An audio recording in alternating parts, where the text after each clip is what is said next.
钟声在宏伟的教堂上方回荡，惊起了一群白鸽。教堂门前聚集了许多民众，人群中有人喊道：“快看那边，他们终于出来了！”围观的民众议论纷纷，那就是大家一直在讨论的珍妮微服吗？听说这次他亲自前来净化魔兽的毒素。民众继续说道。而在他身边的，那是帝国的利刃谢恩公爵。围观的年轻女子们低声赞叹：天哪，传闻是真的！她的容貌简直是上天的杰作，感觉她的整张脸都在发光。能站在公爵大人身边的，果然只有珍妮微服吧？没错，他们两个真是天造地设的一对。议论声在人群中此起彼伏。听说她是百年一遇的圣女，而公爵最初就是她的守护者，这简直是命运的安排。我还听说他们很快就要结婚了。有人疑惑地问道：等等，公爵以前不是有未婚妻吗？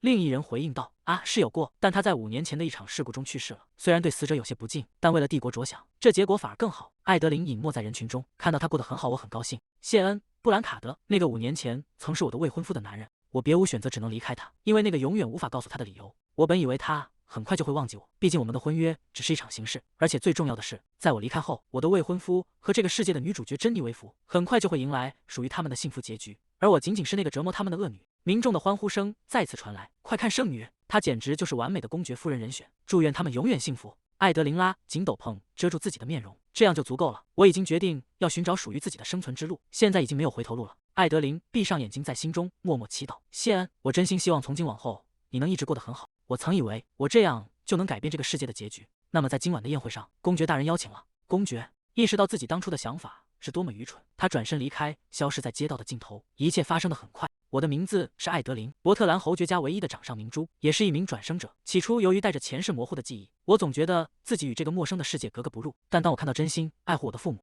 以及2位可靠的哥哥，我开始将他们视为真正的家人。我决定埋藏前世的情感，作为一个无忧无虑的孩子，在大家的宠爱中生活下去。花园里，侍女们追在身后喊道：“哎呀，艾德琳小姐，请不要跑得那么快，这样会受伤的。”然而，转生带来的那种莫名的焦虑感始终挥之不去。直到有一天，父亲领着年幼的艾德琳来到大厅，向他介绍道：“艾德琳，快打个招呼，这位是你的未婚夫，年轻的布兰卡德公爵。”艾德琳看着眼前的男孩，那个孩子是年幼的谢恩，站在阳光下，礼貌地微笑着说道：“你好，我很期待能和你好好相处。”艾德琳看着他有些失神，“我的未婚夫？”他结结巴巴地回应道：“是的，我也很期待。”哇，他看起来简直就像是从童话书里走出来的王子一样。就这样，在那一天，我第一次见到了谢恩。起初，作为一名转生者，我曾担心自己是否能和一个孩子维持好婚约。或许是因为谢恩远超同龄人的成熟，又或许是因为我已经完全适应了小孩子的身份。那些最初的担忧很快就烟消云散了。我们总是愉快地待在一起，多亏了他，我才能够彻底融入这个世界。微风吹过庄园的树木，谢恩，你知道吗？总有一天，我想去帝国的每一个角落旅行，但我猜我的家人肯定会一直担心我，所以这是一个秘密。最近我一直在偷偷攒私房钱。艾德琳察觉到了他的沉默。啊，又是这种眼神。谢恩的神情变得有些空洞，仿佛世间的一切对他而言都毫无意义。作为转生者，是谢恩帮我适应了这里，所以我也想让他获得幸福。难道他身上还有什么我不知道的秘密吗？在那之后不久，谢恩的母亲去世了，葬礼在阴沉的天气中举行。葬礼现场弥漫着压抑的气息，宾客们聚在一起，低声私语。那个孩子一点都不像个小孩子。一名贵妇人掩着嘴说道：“听说公爵夫人生前和年幼的谢恩并不亲近，也许是因为他一点都不可爱，所以才没法对他产生感情吧。”终于明白了谢恩偶尔露出的那种表情意味着什么。他一直以来都在默默忍受着这些流言蜚语，即便他表现得再成熟，终究也只是个孩子。谢恩独自站在灵柩前，沉默地看着棺木上的白花。艾德琳走上前去，他抱住谢恩。谢恩愣在原地。艾德琳流着泪说道：“你明明还只是个孩子，为什么要忍着不哭呢？”谢恩有些不知所措。哎，你在说什么啊？艾德琳继续说道：“在这种时候，即便是在这种时候，你也不必假装成大人，你可以哭出来的。”过了一会儿，谢恩反而安慰道：“艾德琳，冷静一点，我真的没事。”他看着艾德琳，露出一丝微笑。看吧，我还在笑呢。艾德琳大声哭喊道：“你这个笨蛋，为什么反而是你在安慰我呀？”谢恩疑惑地看着他。哎，艾德琳紧紧抱着谢恩说道：“我会一直陪着你的，谢恩。”艾德琳看着谢恩说道：“人在极度悲伤的时候，有时会对自己撒谎，假装一切都好，但那并不代表真的没事。所以，让我们一直在一起吧，好吗？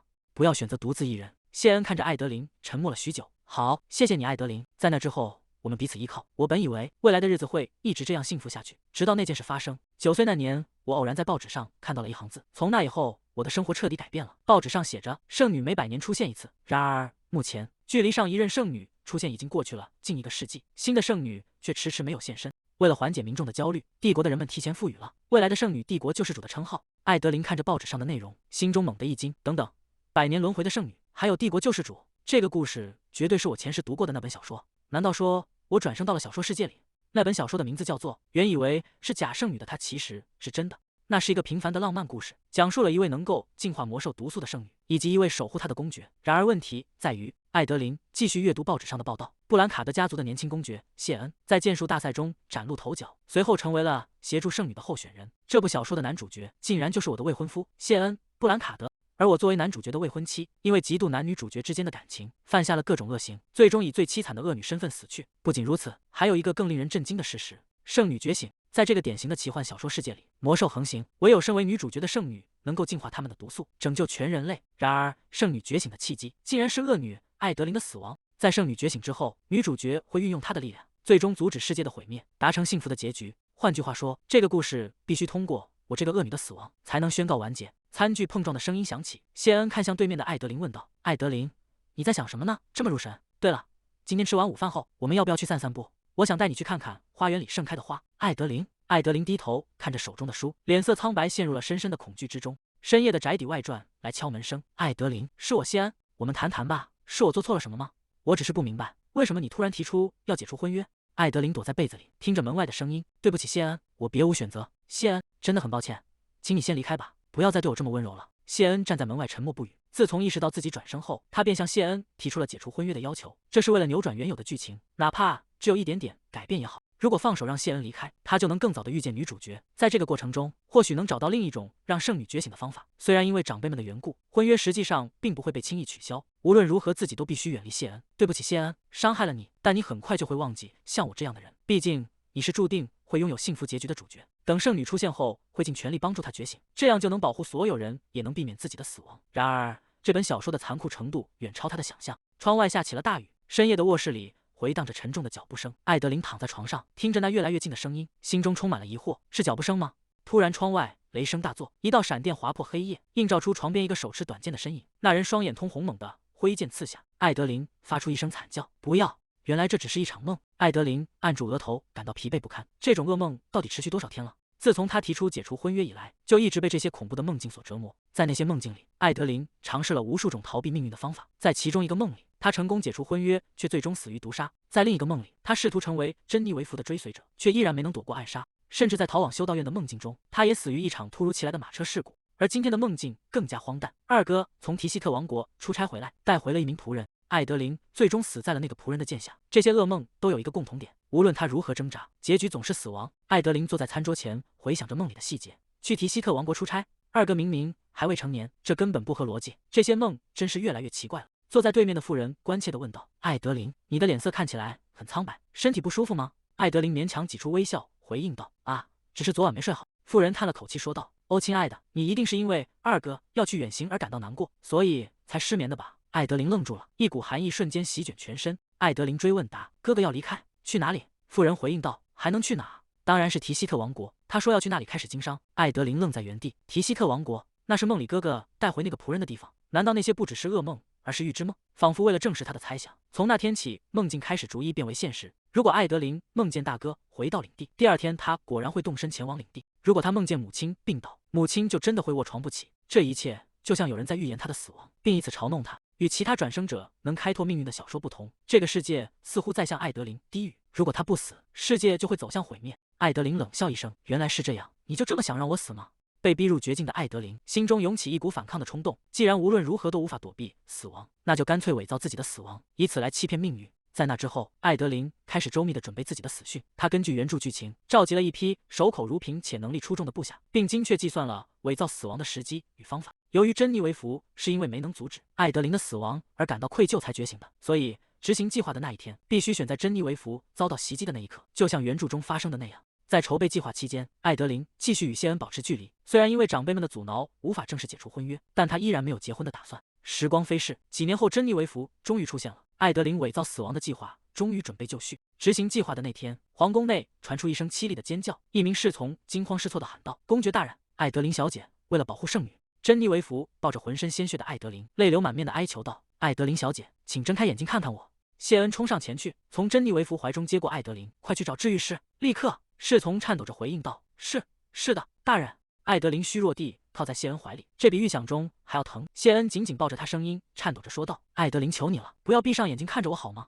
艾德琳感到意识正在逐渐模糊，仿佛整个身体都要被撕裂了。艾德琳低声的喃道：“谢安。”谢恩回应道：“我在艾德琳，我就在这里。”在离开之前，他必须把这些话说出口。艾德琳伸手抚摸谢恩的脸颊：“对不起，欺骗了你和所有人，伤害了你，我一定会为此付出代价。忘了我吧，然后幸福的活下去，答应我好吗？”他用尽最后的力气说道：“现在永别了。”艾德琳的手无力的垂下，彻底失去了意识。谢恩绝望的呼喊道：“艾德琳！”想到谢恩和家人，艾德琳心中充满了愧疚，但她别无选择，因为这是拯救一切的唯一方法。就这样，艾德琳成功伪造了自己的死亡，离开了那个地方。深夜的办公室里，谢恩独自站在窗前，看着散落在地上的文件，那些曾经的回忆在脑海中不断回响。艾德琳曾笑着对他说道：“谢恩，你要知道，就算发生了不好的事情，也不要难过，因为我一定会让你幸福的。你明明那样承诺过我，既然如此，为什么还要抛弃我？”艾德琳5年后，艾德琳看着眼前的报纸说道：“我终于看到了这篇报道，漫长的等待终于结束了。”报纸上刊登着世纪婚礼的消息，标题写着受祝福新娘的美丽微笑。照片中的珍妮维弗穿着婚纱，正如原著故事那样，他们两个结婚了。平民出身的圣女扭转了动荡的人生，看来觉醒也进行得很顺利。报道里还在猜测，不断增长的神圣力量是否源于爱情。计划已经成功了，为了准备那种能让人看起来像死了一样且不被怀疑的药物，并规划好进入棺材后的逃生路线，艾德琳利用了贵族葬礼的漏洞。如果没有洛伊德，这一切都不可能实现。他从小就一直陪在我身边，还有卢西安那位领袖。艾德琳陷入了沉思。奇怪的是，布兰卡德公爵家一直很安静，是因为我的存在这么快就被遗忘了吗？谢安，他看起来和以前一模一样，我就知道他们两个会很般配。谢安，我真的很为你感到高兴。艾德琳收回思绪，好了，怀旧就到此为止吧。现在剩下的就是抓住最后的幕后黑手了，对吧？应该还有一些时间，为了以后的生活，再多筹集一些资金也没什么坏处。门外传来急促的脚步声，洛伊德喊道：“小姐。”艾德琳抬起头应道：“怎么了？”洛伊德，你平时可不会这样慌张。洛伊德手里紧紧攥着一封信，我们刚刚收到首都情报员的消息，您的母亲去世了。艾德琳手中的报纸滑落在地，这一定是谎言。为什么母亲会突然离开？泪水顺着艾德琳的脸颊滑落。母亲，这根本不是我离开家时所希望看到的结果。良久，艾德琳叫道：“洛伊德！”洛伊德站在一旁应道：“是的，我们回故乡吧。”一辆马车在夜色中疾驰。我想去祭奠母亲。洛伊德坐在对面提醒道：“如果我们现在出发，可能要在葬礼开始前等待很长时间，这样也没关系吗？既然他们还没发现我还活着，现在去反而更好。”洛伊德点头应允：“是的，明白了，我会守在附近，请您安心的去告别吧。”艾德琳轻声说道：“谢谢你，洛伊德。”马车抵达了墓园，艾德琳看着远处的墓碑群，幸好在葬礼开始前赶到了，我们快点祭奠完母亲就离开吧。一个低沉的声音在黑暗中响起：“抓到你了！”艾德琳还没来得及反应，一只手抓住了他的手臂。艾德琳惊呼道：“他转过头看清了来人的脸，谢恩，好久不见了，艾德琳。”艾德琳看着近在咫尺的谢恩，这不可能，为什么谢恩会在这里？一股异样的香气扑面而来，艾德琳察觉到了不对劲，这个味道。谢恩看着艾德琳说道：“如果早知道你会为了这种虚假的讣告现身，我就该早点发出一份。”艾德琳感到一阵眩晕，不，我的意识。艾德琳失去了力气，瘫倒在谢恩怀中。谢恩抱住失去意识的艾德琳：“睡吧，我美丽的未婚妻，等你醒来，我们就会在一起了。”黑暗中传来呼唤声：“艾德琳，艾德琳！”艾德琳睁开眼，看着眼前的花丛，这是什么？一个声音问道：“你在深思什么呢？”艾德琳看着模糊的身影，心想：我明明是在母亲的葬礼上。谢恩，艾德琳看着眼前的景象，啊，我想起来了，这是小时候的记忆。为什么所有的生命都会死去，我们就不能永远在一起吗？在艾德琳的记忆中，年幼的谢恩总是那么温柔亲切。年幼的谢恩握住艾德琳的手说道：“艾德琳，我永远不会死，我会一直留在你身边，永远。”艾德琳从梦境中挣扎着醒来，不，那是真的吗？这是哪里？我确实在葬礼上见到了谢恩，在那之后我的记忆就中断了。艾德琳扶着额头，等等，那时候谢恩确实说了虚假讣告，对吧？到底发生了什么事？门外传来开门声，艾德琳坐在床上看向门口，珍妮维弗推门而入。天哪，艾德琳小姐！艾德琳看着眼前的珍妮维弗，心中一惊。珍妮维弗！艾德琳看着出现在眼前的珍妮维弗，珍妮维弗，为什么她会在这里？在这个世界里，珍妮维弗是原本的女主角，即便身处恶劣的环境并遭受虐待，她依然是一个正直且富有同情心的孩子。珍妮维弗上前抱住艾德琳，说道：“你真的还活着？”珍妮维弗，当初从公爵大人那里听说这件事时，我简直不敢相信，你倒在我面前断气的那个瞬间，直到现在还历历在目。可是竟然能像这样看到你还活着，如果你还活着，至少应该联系我呀。艾德琳低声回应道：“真的很抱歉骗了你。”珍妮维弗，珍妮维弗环顾四周问道：“但你是怎么到这里来的？这里看起来不像是公爵府。”艾德琳回答道：“是谢恩带我来的。”果然是谢恩把他带过来的。不，等等，他是怎么找到我的？我们得在更多人发现之前离开这里。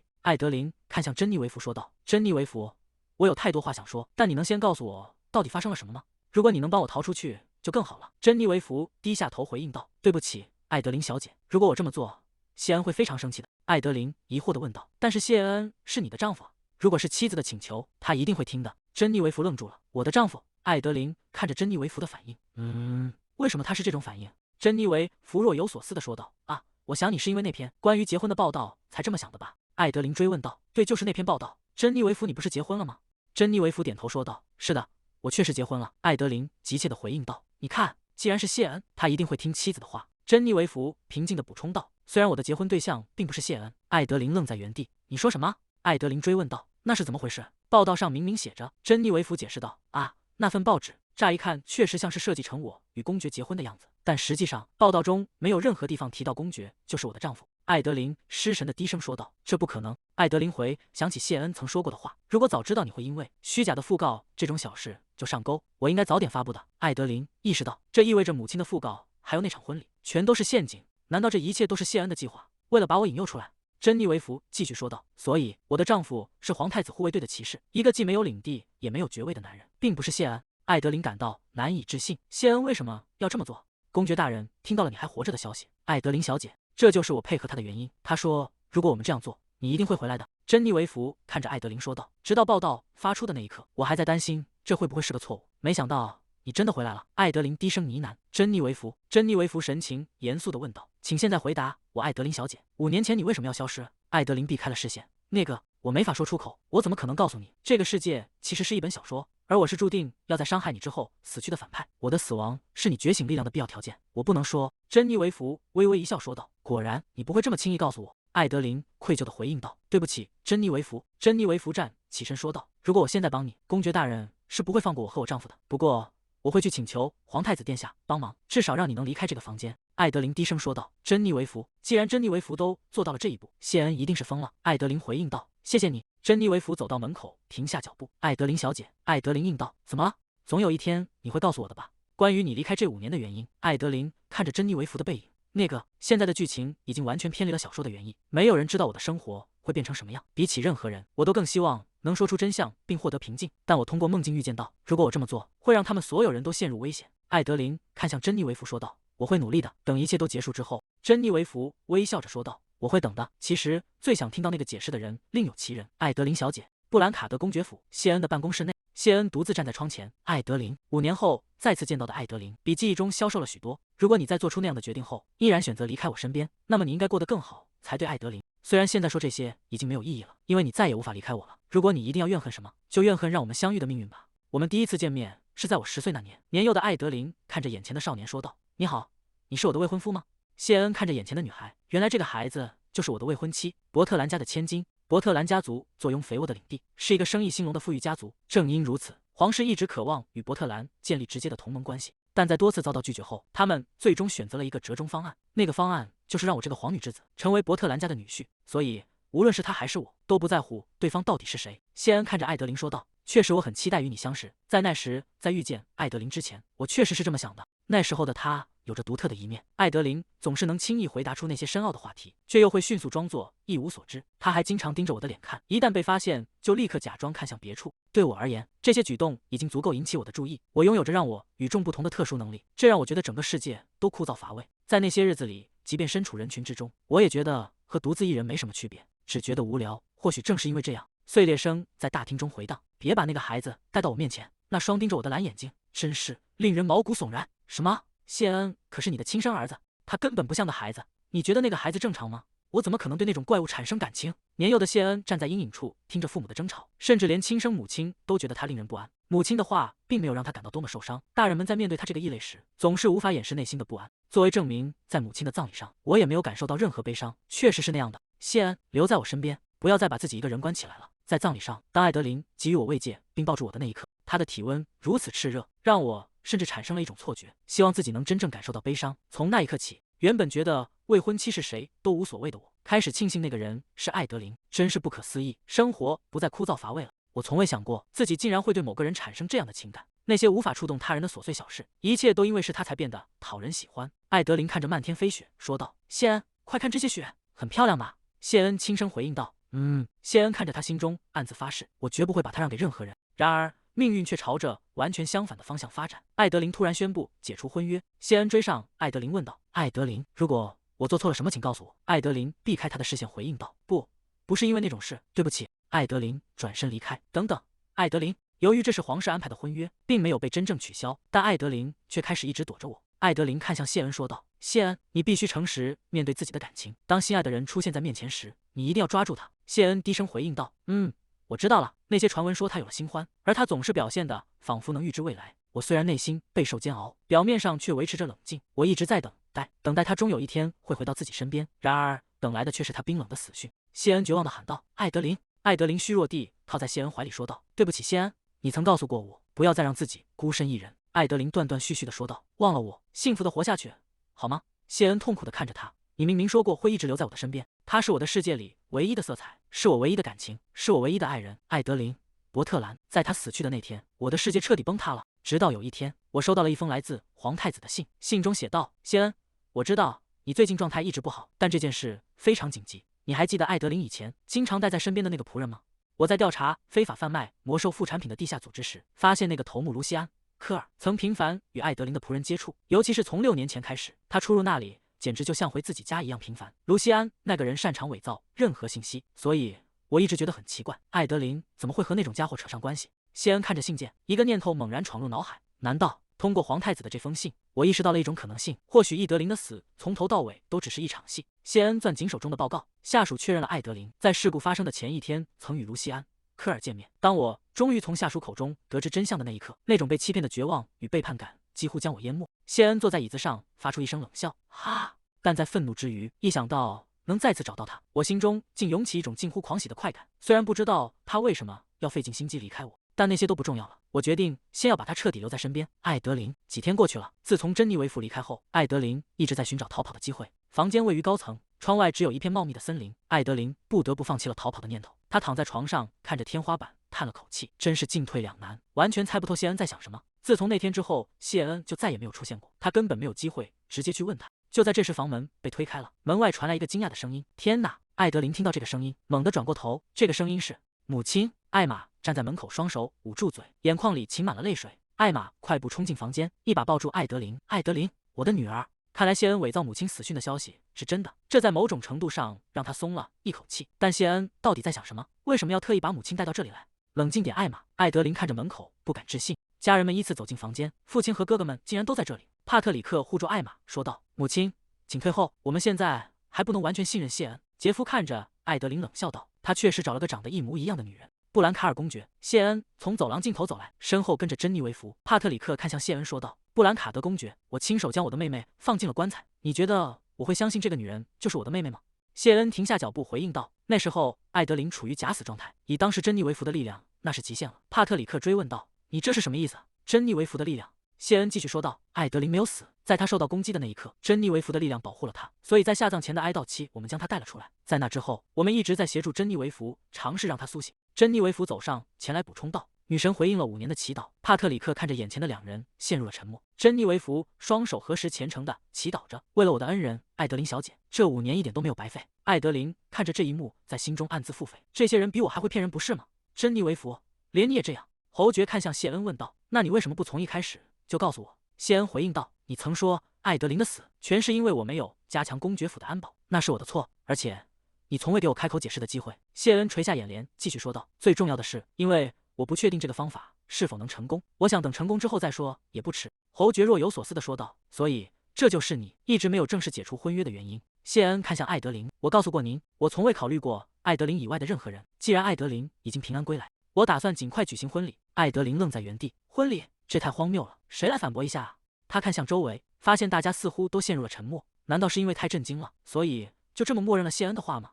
杰夫依然心存疑虑。可是那天我们确认过的尸体明明……侯爵打断了他的话：“够了，杰夫，既然他已经把话说到这个份上，我们不能再继续怀疑他了。”侯爵看向艾德琳说道：“抱歉，艾德琳，当一个人渴望已久的愿望突然成真时，往往很难在第一时间相信这是真的。不，这只是个借口。我真的很庆幸你能回来，真的，我非常……”侯爵看着艾德琳，流下了眼泪。艾德琳看着眼前的父亲，心中百感交集。他们是我为了生存而抛弃的人，我原以为即便没有我，他们也会过得很好。但如果像现在这样毫无准备的相见，至少在这一刻，我无法推开我的家人。是的，我也很想念你们，母亲、父亲。伯特兰侯爵府，艾德琳回到了熟悉的家。虽然离开那个房间是件好事，但是侯爵走在前方说道：“我们会处理好一切，把所有东西都恢复原状。我们的女儿不需要担心任何事。艾德琳跟在父母身后，结果我还是回到了这个家。帕特里克看向艾德琳，以后别再做任何危险的事了。杰夫接着说道：“你现在一定还很混乱，先休息吧。”艾德琳，好的。房门关上，艾德琳独自留在房间里。她瘫坐在床边，叹了口气，有些奇怪。我的父母还有我的哥哥们，以前不是这样的吧？在他的记忆中，这个家庭原本应该是冷漠、疏离且自私的，就像一个真正的反派家族那样。为什么他们突然变得这么亲切？就在他困惑不解时，房间里传出了一个声音：“你终于回来了。”艾德琳猛地转过头，看向声音传来的方向。洛伊德，艾德琳问道：“这段时间你都去哪了？”洛伊德回答道：“我一直在你被囚禁的公爵府附近观察情况，看到你搬往侯爵府后，就跟了过来。”洛伊德叹了口气，继续说道：“我一直担心谢恩会对你下手，看到你平安无事真是太好了。虽然我一直相信你肯定能成功逃脱。”洛伊德看向艾德琳问道：“不过现在到底是怎么回事？公爵不是已经和圣女结婚了吗？”艾德琳蜷缩起身体，将头埋在膝间。事情似乎变得有点复杂了。当初下定决心背弃所有人离开，对我来说也并不容易。可现在，我至今为止的所有努力都变得毫无意义了。我现在该怎么办？洛伊德走到他身边，说道：“如果你想睡的话，去床上睡吧。”艾德琳回应道：“我不想睡。如果现在睡着了，我觉得自己又会做噩梦。”洛伊德看着他问道：“你打算就这样放弃吗？如果不是，那你必须睡觉。你需要保存体力。”艾德琳心想：没错。洛伊德说的对，我不能就这样放弃。艾德琳躺在床上，低声回应道：“好，即便最终会伤害到我的家人，即便我的未婚夫会因此恨我，无论付出什么代价，我一定要在这个世界上活下去。”艾德琳带着这样的念头，终于陷入了沉睡。第二天，阳光洒在侯爵府的建筑上，报纸铺满了桌面，头条新闻赫然写着：“圣女的奇迹复活了她的恩人。”伯特兰家的千金在5年后重获新生。报纸上刊登着珍妮维弗的采访。艾德琳小姐对我来说就像亲姐姐一样，我一直想报答她的恩情。对于曾经救过我命的艾德琳小姐，我非常高兴能让她再次看到生命之光。艾德琳看着手中的报纸，整个人僵住了。他们竟然向全世界公开宣布了我复活的消息，受到这么多关注，我以后还怎么计划逃跑？另一则标题更加醒目：世纪之恋。布兰卡德公爵表示，伯特兰侯爵家的千金是我生命中唯一的女人。艾德琳看着报纸上的内容，谢恩，他在把我关起来的时候，竟然一直在做这些铺垫吗？艾德琳低声抱怨道：“真是个骗子。”谢恩坐在一旁回应道：“我的艾德琳，对你的未婚夫说这种话，是不是太刻薄了？”艾德琳看向他问道：“如果你这么不满意，为什么不离开？这里毕竟是我家。”谢恩微笑着说道：“岳母大人准备的茶我还没喝完呢，所以我现在不能走。”艾德琳感到一阵无力，我想要制定新逃跑计划的决心很快就变得毫无意义，因为谢恩每天都会来看我。我的家人实际上成了这个威胁者的帮凶，所以即便离开了那个上锁的房间，整个世界对我来说依然是一座监狱，而我的家人就是看守。现在我正在等待一位老朋友，一个我最不想见到的人，一个掌控欲极强、无法忍受任何事情脱离掌控的青梅竹马。房门被推开，埃德温走入房间说道：“你果然还活着，艾德琳。”在小说原本的设定中，艾德琳并不只是一个单纯的反派千金，她最终死在了某个深爱着女主角的人手中，可以说那是她作恶的代价。换句话说，原著中的男主角候选人们全都是杀害我的头号嫌疑人，除了谢恩，还有另外3个人，一个控制着怪物的魔法师，一个掌控地下世界的犯罪组织首领，以及一位站在权力巅峰、擅长权谋的皇太子。你看起来一点都不惊讶。埃德温坐在沙发上，其实我非常惊讶。所以，你到底为什么要策划这种事？说实话，起初我最怀疑杀掉我的人就是埃德温。你好奇的事情还真多。说实话，这很有趣。难道你犯了什么罪吗？毕竟埃德温拥有的权力远超伯特兰家族，完全不像他温和外表所表现的那样。埃德温继续说道：“啊，或许不是。无论你犯了什么罪，都有人能为你解决。”他的性格与那副温柔和善的面孔完全相反。埃德温微笑着看向艾德琳：“快回答我，艾德琳。”艾德琳低下头回应道：“不是那样的。”埃德温追问道：“那是为什么？”艾德琳在心中呐喊：“因为如果我不逃跑，我就会死。”但他无法将这句话说出口。他曾下定决心，哪怕被当成疯子，也要揭开这个秘密。直到他做了一个噩梦，梦见那个听到了秘密的人也惨遭杀害。所以，无论真相如何，他绝对不能说出来。好吧，我晚点再听你的解释。埃德温转头看向谢恩：“布兰卡德公爵，我听说你有话要对我说。”谢恩闭上眼睛回应道：“是的，我们会尽快举行婚礼。”埃德温愣了一下：“婚礼？我现在只是在向您汇报，我们的婚约很久以前就得到了陛下的批准。话虽如此，但是……”埃德温看向艾德琳：“艾德琳的意见呢？我从来没同意过这件事。”埃德温看着艾德琳愤怒的神情，看来现在完全无法进行讨论了。埃德温站起身，整理了一下衣袖，说道：“好吧，随你高兴吧。反正就算我想阻止你，也不会停下来。看来帝国还要为此骚动好一阵子了。”埃德温走向门口：“那我先告辞了。”埃德温支起艾德琳的手，在手背上落下一吻：“欢迎回来，艾德琳。”艾德琳看着他冷冷的回应道：“我完全感觉不到你的诚意。”埃德温直视着他的眼睛，说道：“我是认真的。说实话，最近谢恩确实变得越来越难对付了。他会愤怒的发狂，然后又突然变得像被掏空了一样颓废。他看起来随时准备烧掉这个帝国，只要能把你献祭回来。当然，这不仅仅是因为谢恩。作为皇太子，我希望有一天能借用你那甚至能欺骗世界的这种能力。埃德温露出了意味深长的微笑。埃德温离开后，艾德琳正式回归社交界的舞台，被定在了教会慈善晚宴上。在婚礼举行前，这不仅是为了向公众展示我的回归，更是为了让我们共同亮相。圣女、皇太子、谢安和我，艾德琳正在试穿礼服。今天我们先测量尺寸，因为日程很紧，我们会立即开始制作。真的很抱歉，瑞秋，你一定还有很多其他客户要忙。瑞秋笑着回应道：“呵呵，我怎么能拒绝帕特里克的请求呢？”瑞秋是著名精品店哈珀夫人的老板，客户非富即贵，向来以高傲著称。原来是二哥长期的生意伙伴，难怪他会决定亲自为我打理服装。他不是一直在到处旅行经营小生意吗？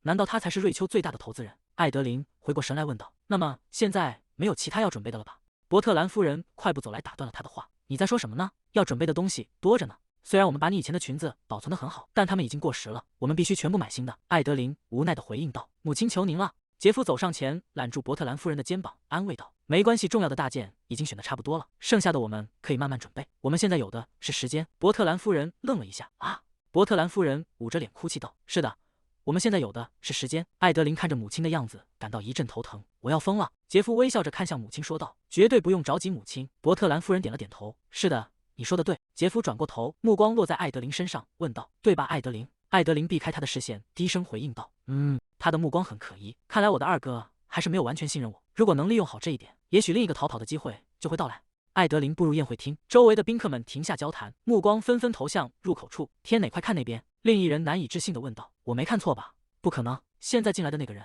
是艾德琳。我听说他5年前就去世了，这到底是怎么回事？”果然，所有人的目光都集中在我身上。他微微垂下眼帘，感到一丝压力。幸好谢恩忙于事务，没能陪我一起来，否则他绝不会轻易放过这些嚼舌根的人。真没想到我竟然会有庆幸能和哥哥一起参加舞会的一天。杰夫侧过头看向艾德琳，语气中带着一丝调侃：“艾德琳，比起你的未婚夫，还是你哥哥我更可靠吧？”艾德琳无奈地回应道：“根本不是那回事。”杰夫发出一阵轻笑：“真可惜，真该让那家伙也来看看这场面。”艾德琳打断了他的话：“别再提谢恩了，他又不在这里。正如哥哥所言，比起和谢恩一起来，现在的安排确实更稳妥。”但他随即又感到一阵忧虑，如果谢恩发现我背着他偷偷溜出来，事情恐怕会变得很麻烦。所有人都沉浸在我死而复生的震惊中，甚至连我的家人都没有完全信任我。只要走错一步，我的整个计划就会彻底崩盘。我必须找到新的突破口。这时身后传来一个声音：“艾德琳小姐。”珍妮维弗停在艾德琳面前，神情显得十分欣喜。“艾德琳小姐，看到您平安无事，真是太好了。”艾德琳看着眼前的少女说道：“珍妮维弗，我听说正是你把我从那座宅邸里救出来的，或者我现在不该直呼其名，而是该称呼您为圣女大人。”珍妮维弗连连摆手回应道：“不，您不必那样称呼我，大家都知道您是我的恩人，艾德琳小姐。”艾德琳露出些许困扰的神色：“恩人？我不是说过不要那样叫我了吗？”珍妮维弗看向艾德琳说道：“这段时间我一直忙于处理各种事务，没能去拜访您，真的很抱歉。”艾德琳回应道：“你有什么好道歉的？”他侧过头，目光看向别处，真正该向我道歉的人是另有其人。这时，一个温和的声音从一旁传来：“你们是在聊关于我的事情吗？”埃德温面带微笑地走近两人，杰夫躬身行礼道：“见过皇太子殿下。”埃德温点头示意：“很高兴见到你，伯特兰家的公子。”杰夫识趣地退开：“你们先聊，我去拿点喝的。”埃德温看着艾德琳说道：“看来这位准新娘对即将到来的婚礼并不感到开心。事实上，你看起来非常疲惫，而且见到我也并没让你觉得有多愉快。”艾德琳冷冷地回应道：“这倒也正常，我可以原谅他不曾阻止我的婚约，但是没有好好照顾珍妮维弗这件事，是不是太过分了？谢恩那家伙可是把周围的人都折磨得快要崩溃了。”珍妮维弗站在一旁，感动地看着艾德琳。“艾德琳小姐，根据洛伊德的调查，珍妮维弗此前一直独自承担着惊人的工作量，讨伐魔物仅仅是个开始。珍妮维弗还要不断奔赴各地，净化那些魔物尸体留下的污染。除此之外，他还得频繁出席帝国和教会的各种活动。就算珍妮维弗能力出众，这种连休息时间都不给的强度也太过分了吧？”珍妮维弗微笑着回应道：“我有自我治愈的能力，虽然还不算完美，但没关系的。”艾德琳打断了他：“等一下，珍妮维弗。”埃德温在一旁轻笑出声：“你说的没错，但如果你当初没有假死，而是真正履行了保护珍妮维弗的职责，谢恩也就不会为了报复而把这么多工作堆给他了，不是吗？”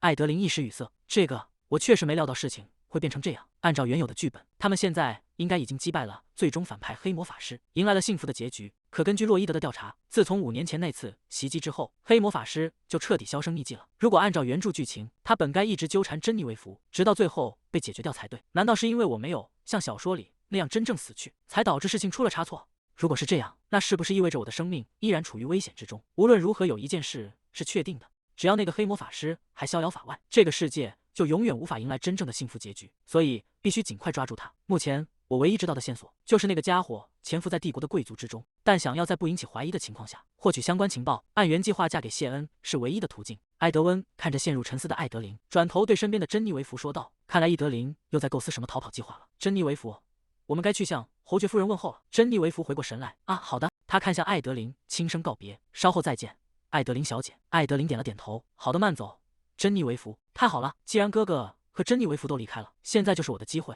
首先得在会场里搜寻一下关于黑魔法师的蛛丝马迹，哪怕只是微不足道的线索，只要能找到，日后一定会派上用场。但是一个年轻男人拦住了去路：“你是艾德琳·伯特兰对吧？该不会只是个长得像他的骗子吧？”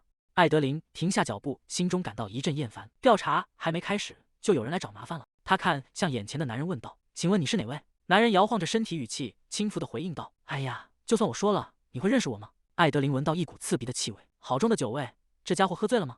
他冷冷地说道：“你喝醉了。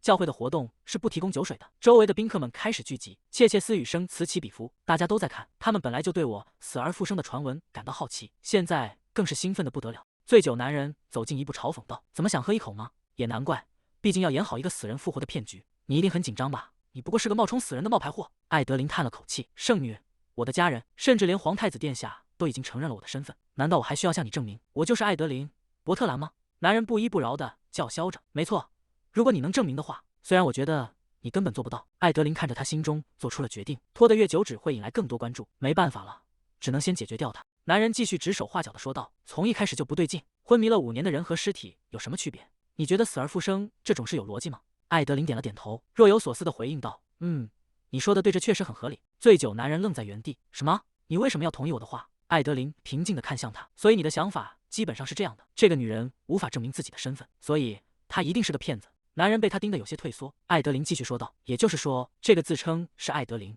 伯特兰的女人，一定把谢恩和珍妮维弗都变成了她的同谋。”男人的脸色瞬间变得惨白：“什么？我什么时候说过这种话？”艾德琳并没有停下，甚至连皇太子殿下也只是个不幸的受害者，被这些骗子给耍了。男人惊恐地大喊道：“我绝对没说过那种话！瞧瞧这张因为这点小事就惊慌失措的脸，既然如此，当初为什么要来挑衅呢？”男人气急败坏地吼道：“喂，你在听吗？”艾德琳冷冷地看着他，刚才那副虚张声势的样子，真是一点也不剩了，真是可怜。换句话说，你的意思是，伯特兰家族的人都太蠢了，以至于无法接受女儿的死讯，才会掉进这场骗局里。珍妮维弗和谢恩正在联手欺骗世界，而你却拥有敏锐的洞察力，能一眼看穿真相。周围的宾客们掩面惊呼，议论声此起彼伏。你觉得自己不像那些无知的民众？你有信心揭露这一切无能与腐败，对吗？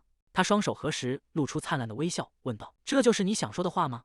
男人气得浑身发抖，咬牙切齿地瞪着他：“你这个！”他猛地冲上前去，挥起手臂向艾德琳抓去：“你这个冒牌货，竟敢跟我玩文字游戏！说不过就打算诉诸暴力吗？真是意料之中。”他看着逼近的手掌，闭上眼睛想到：“好吧，干脆就让他打一下，这样就能彻底结束这场闹剧了。”一声沉闷的撞击声响起，醉酒男人发出一声惨叫，整个人向后飞出，重重地摔倒在地上。艾德琳惊愕地转过头，看着突然出现在身边的身影：“谢恩。”谢恩伸出手臂，将伊德琳紧紧揽入怀中。他低头看向怀中的人，眼神中透着令人胆寒的冷意。谢恩怎么会在这里？他明明说过自己太忙了，没法参加这次活动，这到底是怎么回事？谢恩抬起手，指尖触碰着艾德琳的脸颊，他的目光阴沉，周身散发着危险的气息。解释一下吧，艾德琳。谢恩托起艾德琳的脸颊说道：“你没必要忍受那种人。”艾德琳，他竟然敢对你动手！艾德琳看着谢恩，低声唤道：“谢恩。”我从未见过他如此愤怒的样子。谢恩看着艾德琳说道：“对了，在我得到你的答复之前，我得先去处理一下那个家伙。”谢恩猛地踢向倒在地上的男人，男人发出一声惨叫。艾德琳拉住谢恩喊道：“谢恩，快住手！”谢恩没有理会，再次踢向那个男人。男人蜷缩在地上哀求道：“我错了，请饶了我吧。”谢恩又是一脚踢了过去。谢恩，快停下！他根本听不进我的话，他竟敢对我未婚妻动手，我为什么要停手？艾德琳冲上前，从背后抱住谢恩喊道：“请住手！”谢恩，已经够了，这样做会害死你的。如果你出了什么事，我该怎么办？死亡是一件恐怖的事情，无论是自己的死亡还是他人的死亡，我在噩梦中已经见过无数次了。我不想再看到任何人死在我面前。艾德琳继续说道：“所以放过他吧，谢恩，我这样求你了好吗？”艾德琳，谢恩握住艾德琳放在自己腰间的手：“你是在担心我真的会杀了那个男人吗？”艾德琳回应道：“如果真的出了什么事，你也会陷入麻烦的。”谢恩转过身，拉起艾德琳的手说道：“别担心，我怎么可能在你面前做出那种事呢？”艾德琳看着他，刚才明明还一副要杀人的样子。谢恩问道：“那么我们要去跳支舞吗？”艾德琳挽着谢恩的手回应道：“等一会儿吧，我现在还觉得浑身僵硬。”“那就踩在我的脚背上吧。”艾德琳回应道。“我又不是小孩子。”谢恩搂住艾德琳的腰，两人在庭院中相拥。远处的宾客议论道：“快看那边，是谢恩公爵和艾德琳小姐。看来公爵依然像珍宝一样爱护他的未婚妻。也许我们之前的怀疑真的是多虑了。真是一场精彩的表演，您不觉得吗？”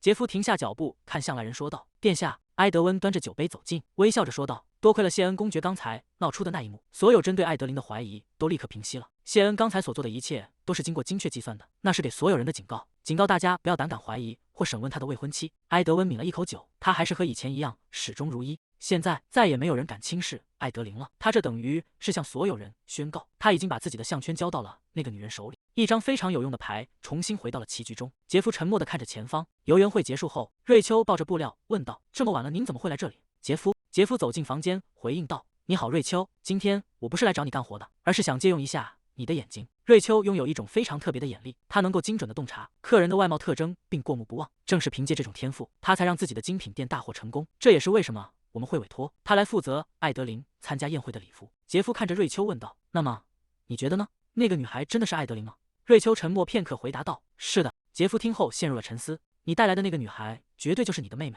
虽然世界上有很多长相相似的人，但要拥有完全相同的骨架和身体结构是不可能的。杰夫问道：“即便使用魔法也不行吗？”瑞秋摇了摇头，回应道：“即便动用魔法，也几乎不可能。外貌或许可以模仿，但要精准匹配瞳孔的深度和色，则完全是另一回事。”杰夫看着前方，心想：果然如此。当我第一次见到那个女孩时，我以为这只是谢恩公爵策划的一场荒唐骗局。毕竟我们5年前亲手埋葬的妹妹，绝不可能再次出现。但那个艾德琳，无论是神情还是细微的习惯，都和我记忆中的那个女孩一模一样。最重要的是，那双眼睛里充满了欺骗家人的愧疚感。所谓的圣女奇迹，不过是编造给世人听的动人故事罢了。现实情况应该是，谢恩抓住了那个伪造死讯并逃跑的艾德琳。谢恩也很清楚，我们根本没有被所谓的奇迹说辞所蒙蔽。他一定是觉得让艾德琳看到父母和哥哥因为他的死而复生而喜极而泣，这种巨大的愧疚感会彻底压垮他，让他再也无法逃跑。我们并不天真，只是在配合谢恩演这出戏罢了。即便母亲每天至少会当众大哭一场，艾德琳依然会像第一次见到时那样惊慌失措。这恰恰证明了谢恩的戏码奏效了。然而有一件事始终让我耿耿于怀。瑞秋看着杰夫问道：“你为什么疑心这么重？如果是别人的妹妹死而复生，他们一定会高兴疯了的。我们之中没有一个人知道他当初为什么那么拼命的想要逃离我们，甚至连把他带回来的谢恩也不知道。”杰夫看着窗外说道：“我无法看透艾德琳真正的想法，所以这就是我现在要去查明的事情。”瑞秋回应道：“好吧，祝你好运，我会按时完成艾德琳的婚纱。”瑞秋走向门口问道：“我要下班了，你不回家吗？”杰夫背对着他回应道：“我要借用一下办公室，我约了人见面。”即便当艾德琳拼命想要逃离我们的时候，也有一个男人始终守在他的身边。杰夫看着他说道：“欢迎你，小老鼠。你应该知道我为什么叫你来吧？如果这世界上还有谁能看透艾德琳的心思，那就只有这个男人了。”杰夫看向眼前的洛伊德说道：“我们来做个交易吧。”洛伊德反问答：“交易？少爷，我身上并没有什么能让您感兴趣的东西。”杰夫笑了起来，在还没听完我的话之前就下结论，是不是有点太早了？那个被艾德琳带回家并一直留在身边的男孩，虽然我不知道他收留他的理由，但他确实是在艾德琳离开的那5年里一直守在他身边的人。杰夫伸出手继续说道：“听听看吧，这对你来说并不是一桩坏交易。”洛伊德叹了口气回应道：“即便如此，我的回答依然不会改变。”杰夫转过身看向他：“我什么时候要求你背叛你的主人了？我找你来并不是为了挖掘艾德琳的秘密，我只是想知道我妹妹在找什么。每次通过卢西安购买情报都要花费你一大笔钱吧？”洛伊德愣在原地。卢西安·科尔，他是统治后巷的地下犯罪组织首领，一个为了钱可以做任何事的人。即使是伪造侯爵女儿死亡这种危险的戏码，5年前多亏了他，主人才能安全逃离宫邸。他虽然能彻底完成每一项任务，但收取的费用也和风险一样是天文数字。看来他已经察觉到了，虽然我们的资金目前还不算紧张，但主人想要离开这里，所以我必须尽可能多存点钱，以防万一。洛伊德看向杰夫问道：“我的情报价格很高，您确定吗？”杰夫回应道：“那么我会支付给你2倍于卢西安的报酬。”杰夫看着他继续说道：“所以你能告诉我艾德琳为什么要离开我们吗？你应该也察觉到了吧？如果不解决根本问题，他永远无法获得真正的自由。”洛伊德陷入了回忆。从他救下我的那天起，当我因为卢西安的审判而受伤倒地时，直到现在，我从未质疑过主人的命令。执行任务是我唯一的使命。但我内心深处很清楚，在他那张总是显得从容不迫的面孔下，隐藏着一种绝望，就像一个被追捕的人。他不仅是我的主人，也是我的救命恩人，是我唯一的家人。为了这个人，我愿意做任何事。洛伊德看向杰夫说道：“其实连我也不知道主人离开的真正原因，不过他确实交代我去调查一些事情。”杰夫问道：“是什么？”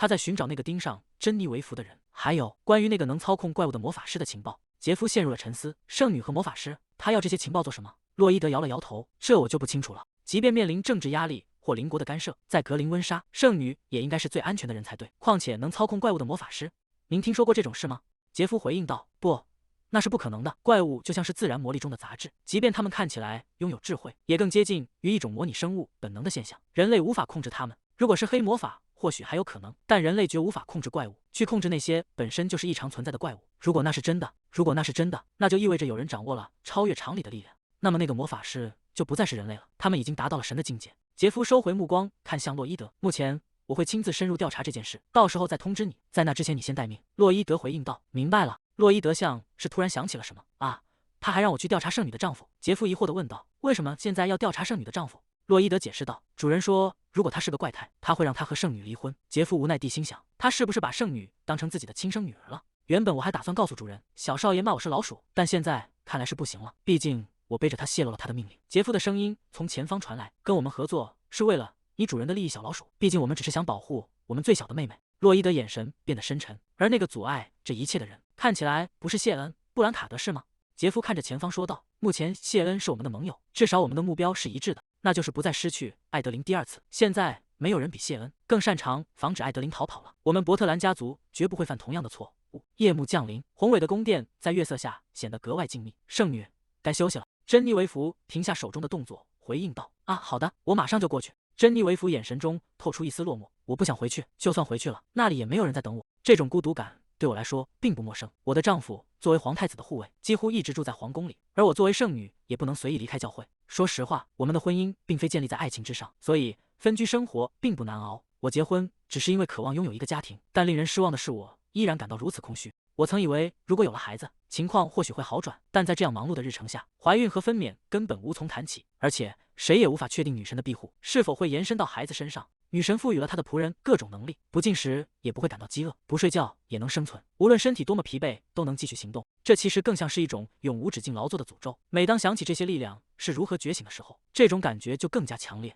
艾德琳小姐，我想你并不真正理解这种痛苦。你对我而言意味着什么呢？在我的生命中，你是唯一一个完全站在我这边的人。可当你就在我眼前死去时，我感到永远无法原谅自己。这5年来，我忍受着谢恩强加给我的繁重工作，那是我为救命恩人的死赎罪的方式。侍女走进珍妮维弗说道。冬天快到了，这意味着您又要出发去进行漫长的冬季进化远征了吧？珍妮维弗回应道。教皇陛下身体不适，所以他让我这个冬天留在他的身边。我想他有很多任务要交给我。侍女继续说道。反正您很快就要忙着为布兰卡德公爵领地的婚礼主持仪式了。谢恩公爵真是太过分了，竟然在所有人中偏偏要求圣女去主持婚礼。珍妮维弗沉默不语。珍妮维弗看向侍女说道。我必须这么做，公爵大人和伯特兰小姐都是我的救命恩人。侍女欲言又止的看着珍妮维弗，但是关于公爵大人和圣女大人之间，珍妮维弗看着侍女的神情，她看起来像是想问，你们2位难道不是恋人吗？这些谣言到底是从哪里传出来的？我已经结婚了，为什么还会这样？诚然，每当我站在谢恩面前时，心跳确实从未停止过剧烈跳动，但那是因为我太害怕了。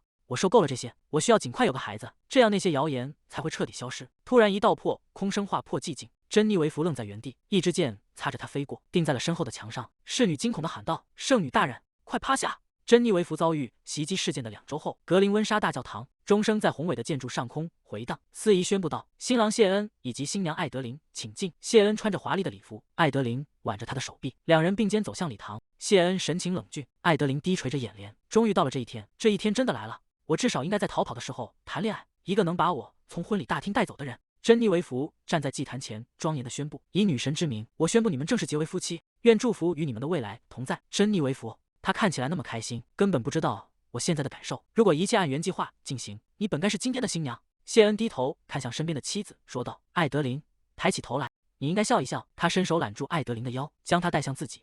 你现在可是新娘。艾德琳皱起眉头，心中充满了抵触。这明明是强迫的婚姻，我怎么可能笑得出来？谢恩似乎看穿了他的心思，轻声说道。如果是我的话，我想我可以笑出来。艾德琳疑惑地看向他。多亏了这场婚姻，你爱的人们现在都很安全，这全是因为我的妻子。艾德琳抬头看向他。谢恩，你真是个疯子。谢恩回应道。谢谢夸奖。礼堂内响起了宾客们的掌声。谢恩在众人的注视下侧过身，靠近艾德琳。没错，就这样保持微笑。艾德琳有些慌乱地向后缩了缩。等一下。谢恩伸手托住他的下巴，迫使他看向自己。我至今仍不明白谢恩为什么执意要进行这场婚礼，但有一点可以肯定，这场婚姻绝非源于爱情，否则他不可能无视我的拒绝，强行推进这一切。所以这场婚姻一定是为了报复那个欺骗了他的未婚妻，一定是这样。但是谢恩，你为什么笑得这么幸福？简直就像拥有了全世界一样。谢恩低下头吻向艾德琳，这甚至让我产生了一种错觉，觉得你真的可能爱着我。几个小时后，公爵府邸的接待室，珍妮维弗喝得酩酊大醉，猛地拍向桌子喊道：“所以这段时间以来，你知道我有多愧疚吗？”艾德琳尴尬地回应道：“哦，是吗？对不起，女主角竟然变成了一个酒鬼。”珍妮维弗趴在桌子上，语无伦次地嘟囔着：“为什么要那样做？为什么？”艾德琳看着摇摇晃晃的珍妮维弗问道：“没关系吧，珍妮维弗？”埃德温坐在一旁，抱歉打扰了你们的新婚之夜，但就当这是一场小小的派对吧。毕竟我们连招待会都没办。既然你为了这场荒唐的婚礼帮了这么多忙，就该忍受一下，对吧，谢恩？谢恩坐在一旁，冷淡地回应道：“我知道，所以我才一直忍到现在。”埃德温继续说道：“如果教会早点放你离开，你本该更早过来的。”艾德琳坐在一旁，看着眼前的几人，心中暗自叹息：“我现在只想进去休息，但我不能先走，把埃德温和圣女丢在后面。”艾德温看向谢恩说道：“珍妮维弗因为最近的袭击事件一直很紧张。”艾德琳猛地站起身问道：“袭击？”埃德温喝了一口红酒，漫不经心地回应道：“啊，我没告诉你吗？2周前有人向珍妮维弗射了一箭。”艾德琳追问道：“那凶手呢？”埃德温摇了摇头：“还没抓到，所以圣女才不得不偷偷溜出来。”艾德琳愣在原地：“怎么会这样？太突然了。珍妮维弗曾说过，这5年来她一直很安全。”艾德琳握住珍妮维弗的手说道：“珍妮维弗，你一定吓坏了吧？听说你在袭击发生后还坚持去工作，真是太勇敢了。”珍妮维弗摇了摇头回应道：“艾德琳小姐，那些都不重要，真正让我难过的是，你一点都不爱惜自己。明明你才刚回来，却只顾着担心我。”珍妮维弗流下眼泪：“我也想保护你，艾德琳小姐，这让我感到很沮丧。”艾德琳看着哭泣的珍妮维弗说道：“对不起，珍妮维弗。”珍妮维弗反驳道：“我不需要道歉，请收下这个。”珍妮维弗将手链戴在艾德琳的手腕上，这是我亲自祝福过的手链，虽然我甚至不想去想象那种可能，但是如果你遇到危险，就捏碎这串手链来呼唤我，到那时我一定会去救你，艾德琳小姐。珍妮维弗说完便醉倒在桌上。艾德琳惊呼道：“珍妮维弗！”埃德温看着倒下的珍妮维弗感叹道：“哎呀，他喝得太多了。”艾德琳心中泛起一阵酸楚。其实我也不想隐瞒真相，我曾无数次幻想过，在未来的某一天，我能微笑着为你们2人送上祝福，然后对你们说：“看吧，你们最终还是获得了幸福。如果能那样坐在一起聊天大笑，该有多好！”但现实却连这点小小的幸福都不愿施舍给我。为了逃离那场令人作呕的噩梦，我伤害并欺骗了我所爱的人们。即便我没有像原著故事中那样死去，但当珍妮维弗觉醒成为圣女的那一刻，我以为我的使命就已经完成了。可这个世界似乎并不打算就此放过我。如果是因为我这个本该死去的艾德琳还活着，才导致珍妮维弗遭遇了原本不该有的危险，那我到底该怎么办？深夜的接待室里，艾德琳在沙发上翻了个身，发出一声模糊的呢喃。她缓缓睁开眼，意识还有些模糊。我什么时候睡着的？虽然觉得该去洗漱，但身体却沉重的动弹不得。好困，至少该回卧室去睡。就在这时，一个低沉的声音在耳边响起：“继续睡吧。”谢恩将艾德琳从沙发上横抱起来。艾德琳迷迷糊糊地认出了眼前的人：“谢恩，埃德温殿下和珍妮维弗呢？”“我已经送走了殿下，侍从们也把圣女带去客房休息了。”艾德琳低声呢喃：“这样啊，明明是他强行把我带回来的，为什么现在又表现得这么温柔？如果他只是对我发火，或者像以前那样冷言冷语，我或许还不会觉得这么奇怪。”谢恩抱着艾德琳走进卧室，将她放在宽大的床上。艾德琳翻过身背，对着他说道：“你出去。”谢恩在床边坐下，带着笑意回应道：“如果新郎在结婚第1天就被赶出去，别人会怎么想？”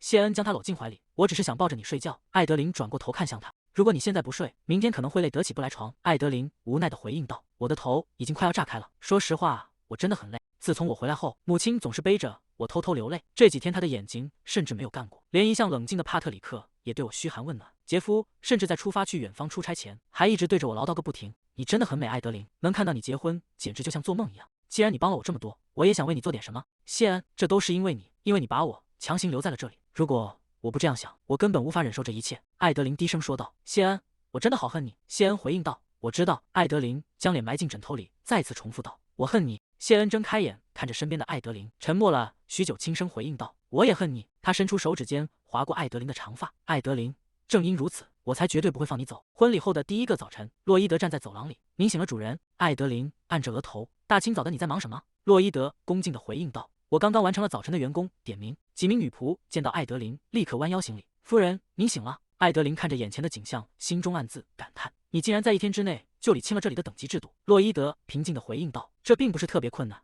当布兰卡德前往领地时，带走了府邸里大部分资深员工，现在府里剩下的仆人很少，检查起来很方便。艾德琳若有所思，仆人很少，难道他们是在试图削减工资成本吗？洛伊德否定道，不，只是因为他很少回家，这意味着府里几乎没有什么需要管理的事情。艾德琳听后露出了轻松的神色，真的吗？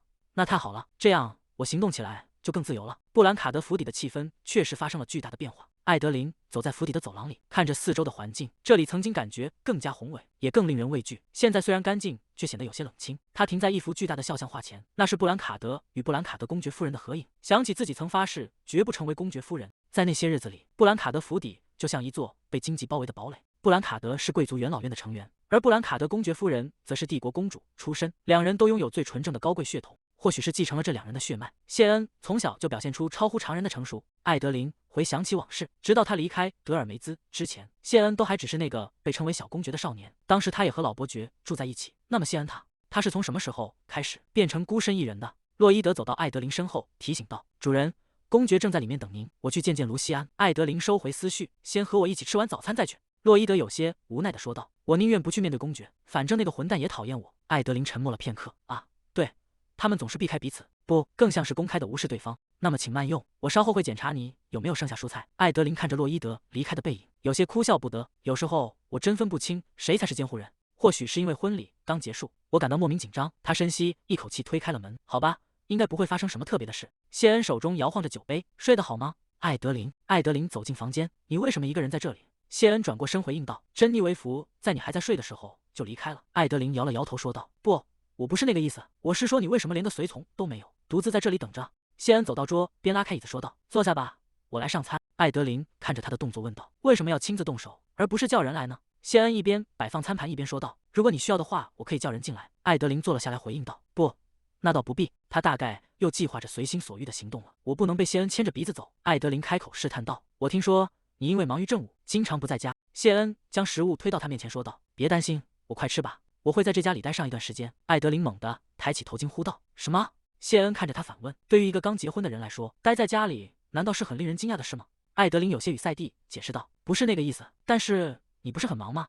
作为元老院的成员，你不是应该和皇太子一起治理国家吗？就算刚结婚，我知道你也不可能这么清闲。”谢恩切下一块食物，平静地回应道：“那就减少那些没必要做的事。按照程序，我应该去领地向父亲问候，不过那可以等等。”艾德琳无奈地说道：“既然知道程序，就请按规矩办事。你可是个贵族，我还有太多事情需要弄清楚。究竟谁才是袭击珍妮维弗的真凶？虽然现在还不能确定，但魔法师的可能性最大。在原著故事中，他们就曾不择手段的想要珍妮维弗的命。如果他们躲在某个地方，那一定就在附近某个容易接近他的地方。既然剧情已经偏离了原著，我不知道接下来会发生什么。我必须留在珍妮维弗身边保护她。”谢恩突然开口唤道：“艾德琳，你又在想逃跑的事吗？”艾德琳猛地一惊，支支吾吾地回应道：“没有，虽然也不是完全没想过。”谢恩注视着他说道：“以防你忘了，我没打算让你再次逃走，我不会让你一个人到处乱跑。我亲爱的。”几位贵妇人正聚在一起闲聊，最近都没见到布兰卡德公爵和布兰卡德公爵夫人呢，也许他们正沉浸在热情的蜜月中。即便如此，如果他们能出现在社交界就好了。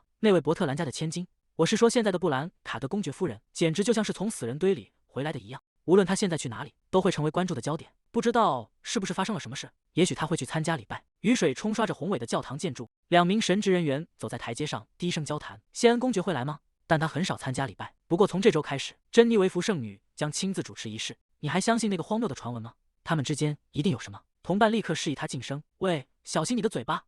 你没听说舞会上发生的事吗？据说公爵大人亲自动手，差点打死了那个侮辱他妻子的人。那人惊呼道：“什么？”关于那场丑闻的报道曾闹得沸沸扬扬，但在婚礼之后，一切都平息了。甚至有传言说是谢恩公爵亲自出面干预了媒体。我完全不知道这些。另一人训斥道：“别再到处听信谣言了，动动脑子吧。”谢恩披着白色的兜帽长袍，我没杀人，也没有干预媒体。走在他身边的艾德琳同样披着兜帽。我并没问你，多亏了珍妮维弗给了我一个完美的借口。如果没有你，我早就永远被困在那座豪宅里了。亲爱的艾德琳，希望你正享受着幸福的蜜月。从这周开始，我将主持礼拜，你会来吗？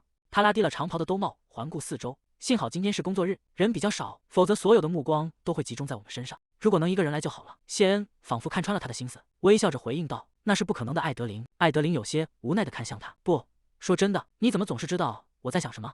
难道读心术是男主角的必备技能吗？自从那天起，谢恩就再也没有离开过艾德琳身边，甚至连门都不出，除了被困在家里。婚后的生活并没有发生太大的变化，只有一件事变得不同了：艾德琳开始与谢恩同床共枕。虽然那仅仅意味着睡在他的怀里，我原以为成为夫妻意味着他会提出那种要求，但他并没有这么做。说实话，这对我来说是种解脱。我不明白他到底想从我这里得到什么。虽然身体上的接触确实在一点点增加，但他总是在越界之前停下，就像现在这样。谢恩伸出手握住了艾德琳的腰，他的动作自然而坚定。艾德琳看向两人交叠的手，有些无奈地说道：“你没必要一直抓着我的手，我不会逃跑的，反正我也无处可去，所以你能放开吗？”谢恩目视前方，平静地回应道：“不。”他握得更紧了一些。我坚持要亲自引导我的妻子，这种所谓的体贴，到底谁会用这种方式来表现体贴啊？这就是我表达善意的方式。艾德琳有些无奈地回应道：“那你可得小心点，要是对错了人也这么善良，你会被举报的。”谢恩看着他说道：“那种事不会发生，艾德琳，因为我只对你这样。”艾德琳愣在原地，这个混蛋为什么偏偏长得这么好看？这是珍妮维弗的第一次礼拜仪式，各界人士都带着极高的期待聚集于此。艾德琳坐在席位间，心想：不知道是否会有人潜入其中伤害他，我必须密切关注。珍妮维弗出现在众人面前，她是人类的活宝藏，是受人敬仰的圣女。珍妮维弗每年要花半年时间周游大陆进行净化，剩下的半年则用于参与帝国的重要事务。换句话说，她属于教会。由于珍妮维弗的地位比普通祭司更为特殊，她很少参加教会内部的具体活动，因此教会内部有些人自嘲为圣女的跑腿小弟。尽管内部氛围如此，教皇依然没有掩饰对珍妮维弗的喜爱。表面上他赞美珍妮维弗的人格，像对待亲孙女一样对待她，但现实并非如此美好。在圣女长期缺席期间，人们对教会的关注度已经大幅下降。但自从珍妮维弗到来后，捐款便源源不断地涌入教会。现任教皇是个痴迷于权力和财富的人，对他来说，不得不与皇室共享珍妮维弗这样一个强大的象征，一定让他感到非常沮丧。他之所以安排这么多守卫，大概是担心珍妮维弗受伤后无法参加活动，从而影响教会的利益。但我仍然不能放松警惕，毕竟那些人曾胆大妄为到向皇家宴会派遣刺客。虽然当时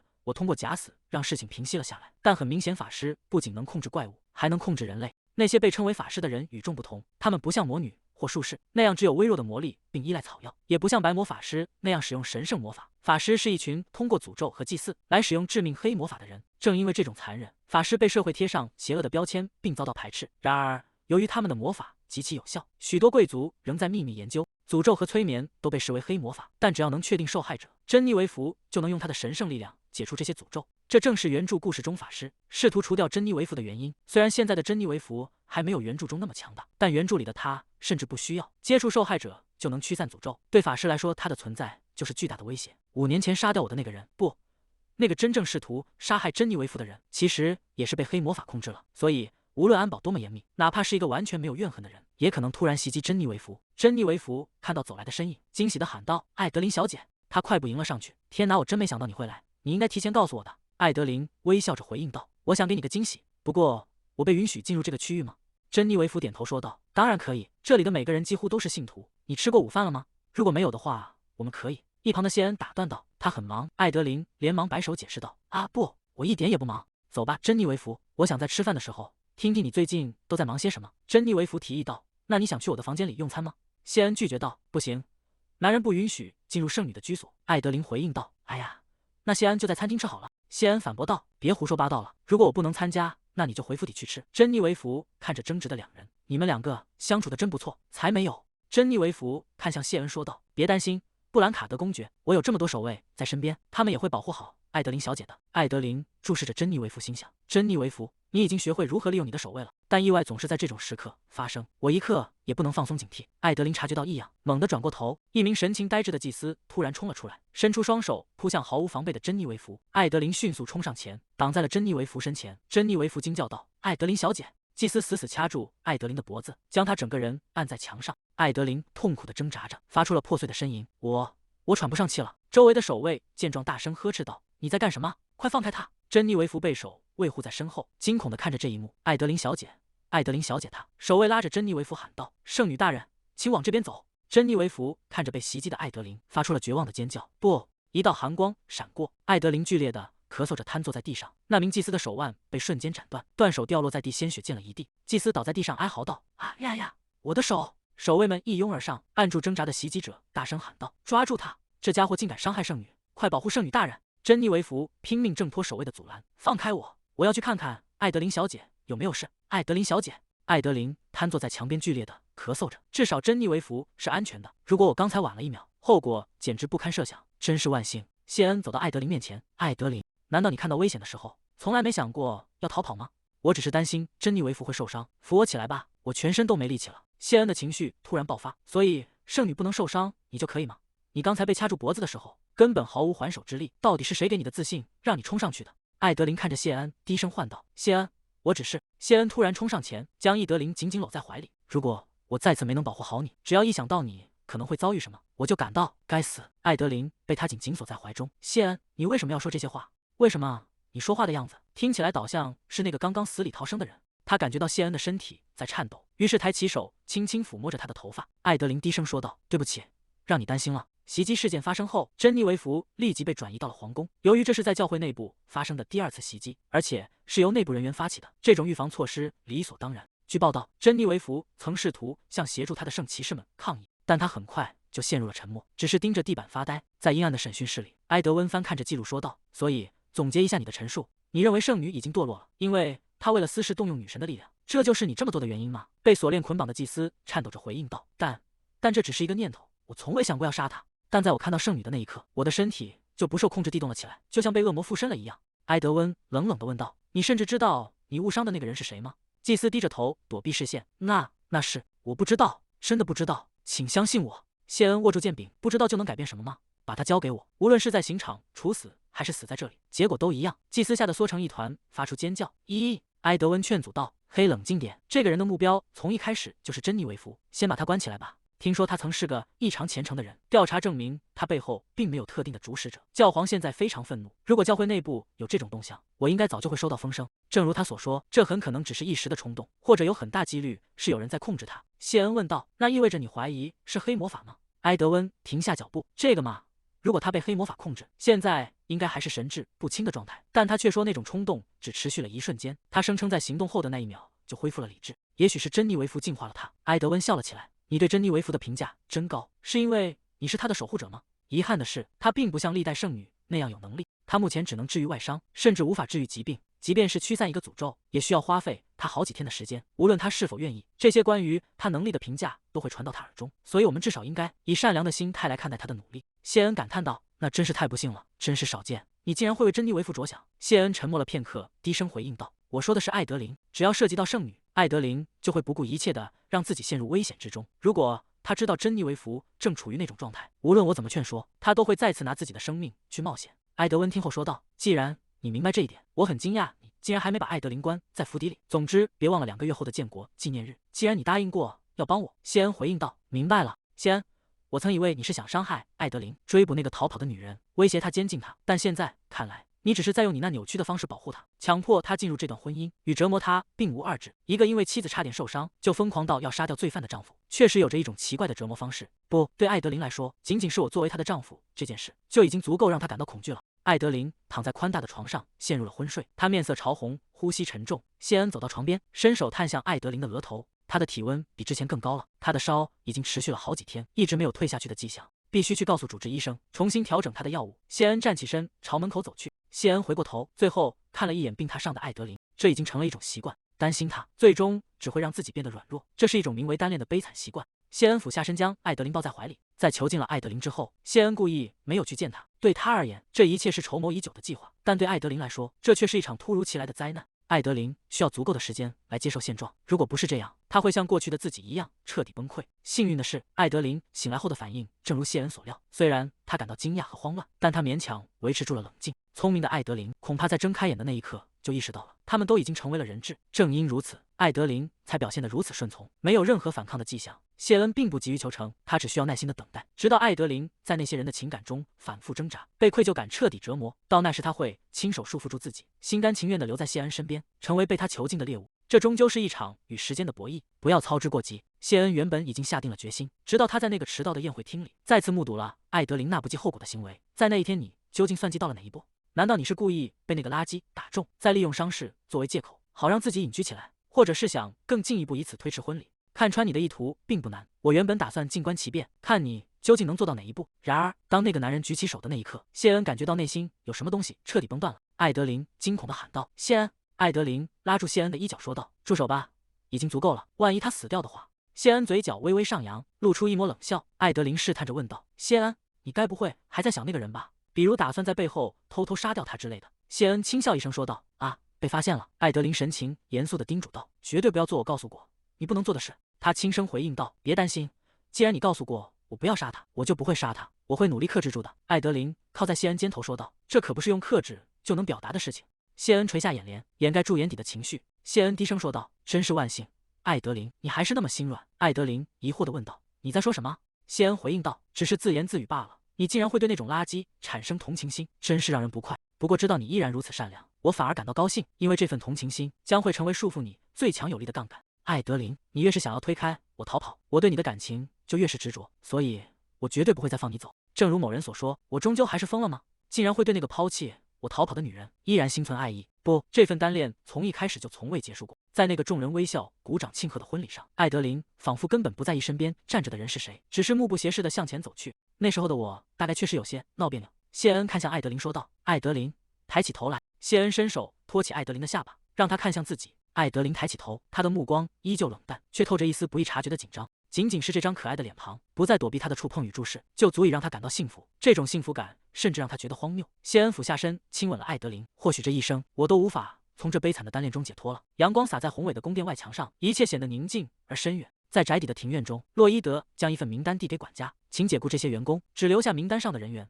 管家接过名单，看着上面密密麻麻的名字，有些迟疑地问道：“那个，洛伊德先生，请问这是根据什么标准筛选的？”洛伊德面无表情地回应道：“多嘴的人，容易被金钱诱惑的人，我选出的每一个人都有明显的弱点，只用了2天时间，我就把他们全部排查清楚了。”管家惊讶地重复道：“2天？”原本以为这位由夫人亲自带回来的年轻人只是来这里安分守己地待着，没想到他竟然在短短几天内就彻底掌握了府内所有仆人的弱点。一旁的侍女走上前，担忧地问道：“那个公爵夫人还好吗？”“我知道她正在接受医生的治疗，但我很担心，因为公爵不允许任何人进入她的房间。”洛伊德看向侍女说道：“是的，只是感冒而已，她很快就会好起来的。而且那个家伙也一直缠着她。”她缓缓睁开眼睛，喉咙传来阵阵撕裂般的痛楚。“我昨晚咳了一整夜吗？嗓子好疼。”艾德琳虚弱地伸出手，在床边摸索着，低声唤道：“洛伊德，水！”一只手伸了过来，握住了艾德琳的手。“我叫的是洛伊德，不是你，你能稍微离我远一点吗？”谢恩躺在艾德琳身边，紧紧搂着她，回应道：“他很忙，而且我大概比你的侍从更有用。”艾德琳无奈地问道：“你为什么总是要和一个孩子较劲？”谢恩沉默不语。艾德琳忍不住咳嗽起来。洛伊德是那么可爱。谢恩为艾德琳盖好被子，说道：“别说话了，你的喉咙还很痛。这也是没办法的事。那个孩子一刻也不肯离开你的身边，尽管他有着一双和我极其相似的眼睛，但我依然讨厌那个家伙，无论他有多么好用。”谢恩起身准备离开床边，“等一下，我去给你拿药和水。”艾德琳伸手抓住了谢恩的衣袖。谢恩看着他说道：“我得去拿药。”艾德琳闭着眼睛，发出一声模糊的呢喃。谢恩看着艾德琳，陷入了沉默。“我年幼的未婚妻艾德琳曾紧紧拥抱着我，告诉我不会再让我孤单一人，告诉我哭出来也没关系。可她最终还是成了一个背叛者，将我独自丢下。”艾德琳笑着说道：“谢恩，你一定要幸福。”她总是这样说着，却从未告诉过我究竟该如何才能获得幸福。你伤害了我，然后一走了之。谢恩坐在床边。“艾德琳，我恨你，恨你抛弃了我。是你让我明白，没有你的世界是多么可怕。你如此可恨，却又如此可爱，我无法戒掉这个习惯。”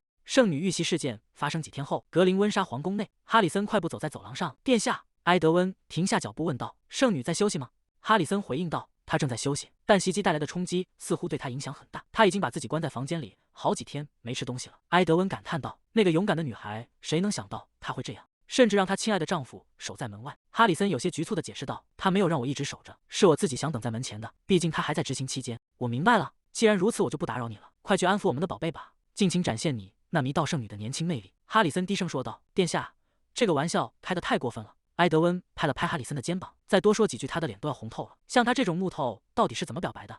关于哈里森和圣女的婚姻，听说过程极其荒唐。哈里森站在珍妮维弗面前，我怎么敢奢望成为圣女的伴侣？只要能留在她身边就足够了。为了不让自己再产生任何不纯洁的想法，珍妮维弗开口说道：“那我们结婚吧。”哈里森愣住了。“什么？”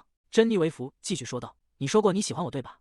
我也喜欢你，所以让我们结婚吧，就你和我。”真是史诗级的求婚。哈里森敲了敲门说道：“打扰了。是我，可以进来吗？”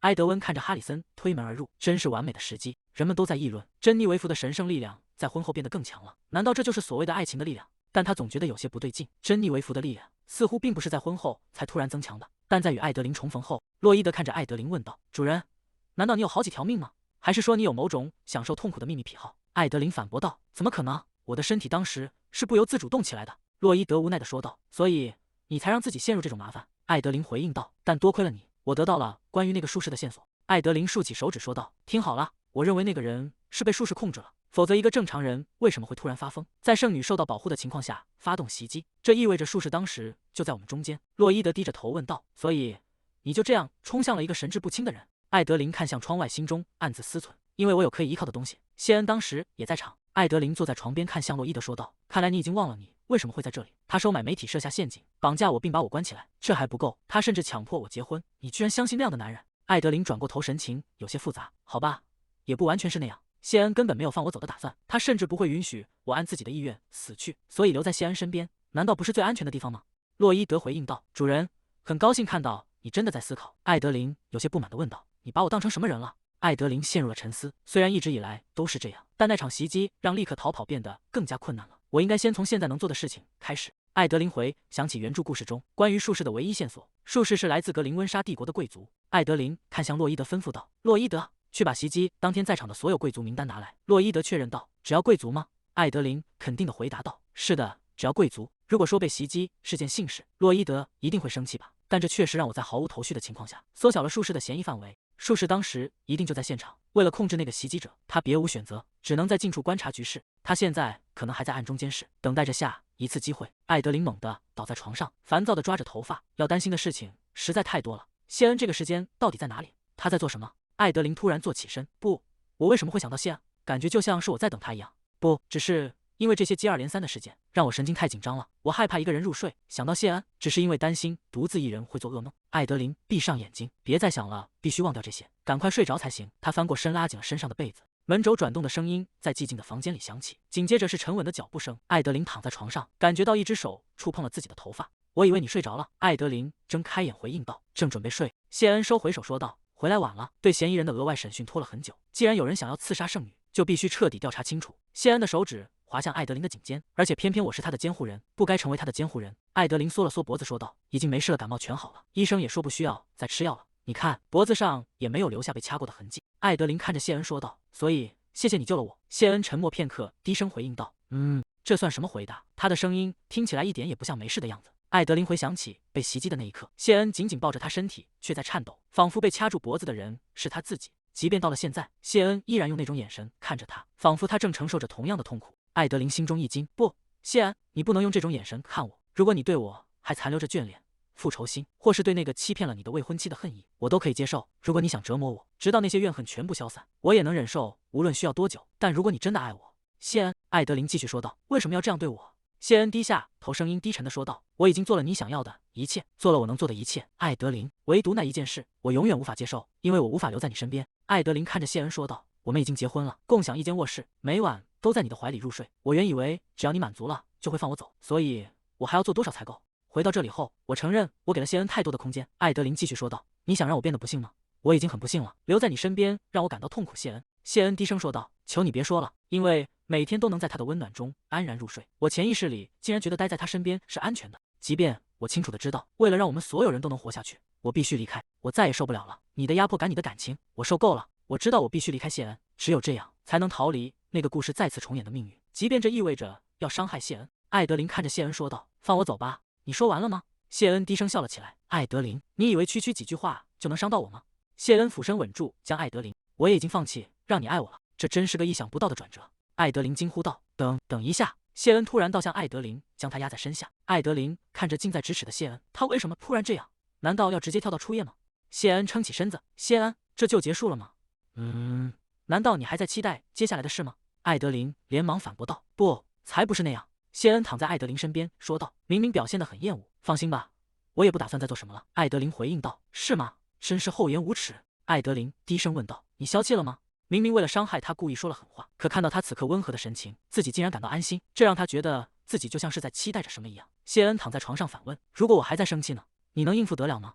艾德琳避开视线说道，我去别的地方睡。谢恩回应道，就在这里睡吧，无论你去哪里我都会跟着，所以没什么区别。艾德琳站起身拒绝道，不要，我随便拿条毯子去走廊睡就好。谢恩伸手抓住了艾德琳的手腕，别走，艾德琳。他用力一拉，将艾德琳重新带回怀中，紧紧抱住。如果你不在身边，我会因为不安而无法入睡。艾德琳靠在他的胸口。谢恩，回想起来，从我们还是孩子的时候起，谢恩对我来说就一直是那个样子。在花园的一角，园丁停下手中的铁锹说道，小姐，您现在该和黛西道别了。年幼的艾德琳躲在女仆怀里哭泣，我做不到。那时候我亲手养大的小狗黛西，在一夜之间永远离开了我的身边。艾德琳流着泪说道。黛西直到昨天还很健康，它是那么温暖，那么柔软，我怎么能相信它就这样死掉了？想到要送走那个小小的生命，我无法控制自己的情绪。女仆安慰道：“有时候可爱的小狗会因为没人知道的原因去往天堂。我会在埋葬黛西的地方种上漂亮的花，这样您看到花的时候就能想起黛西了，好吗？”接连好几天，我都沉浸在悲伤中。艾德琳站在盛开的雏菊前，低声唤道：“黛西。”谢恩走近艾德琳问道：“你就那么喜欢那只狗吗？”艾德琳低声回应道：“是的，我真的很爱它，它总是那么喜欢我，真的很可爱。”艾德琳看着花丛，自言自语道：“为什么所有的生命都会死去？我们就不能永远在一起吗？”谢恩牵起艾德琳的手说道：“别哭，看到你哭我很难受。”谢恩看着艾德琳，继续说道：“如果你愿意，从现在起你可以把我当成那只小狗。”艾德琳有些意外地回应道：“谢恩，你也有奇怪的一面呢。”谢恩回答道：“我就当那是对我的夸奖了。”艾德琳低头说道：“谢恩，就像你说的，我现在很想念黛西，所以很难过，但我并不是在寻找黛西的替代品。”艾德琳看向谢恩说道：“我只是，无论是人还是动物，我都很害怕有人死去。”谢恩握住艾德琳的手说道：“我会一辈子留在你身边，绝不会死掉，我会永远陪着你，绝不让你孤单一人。”艾德琳感受着谢恩掌心的汗水与体温，那是属于孩子的笨拙安慰。谢恩继续说道：“这样的话，你就再也不会害怕了吧？”艾德琳看着两人交握的手，永远留在身边。他很清楚，对于一个孩子来说，这是一个多么荒唐的承诺。即便现在谢恩因为习惯了他的陪伴而追随他，但随着时间流逝，当他遇见更多的人，或许就会喜欢上别人。但是，你能这样努力安慰我，真的很可爱，谢恩。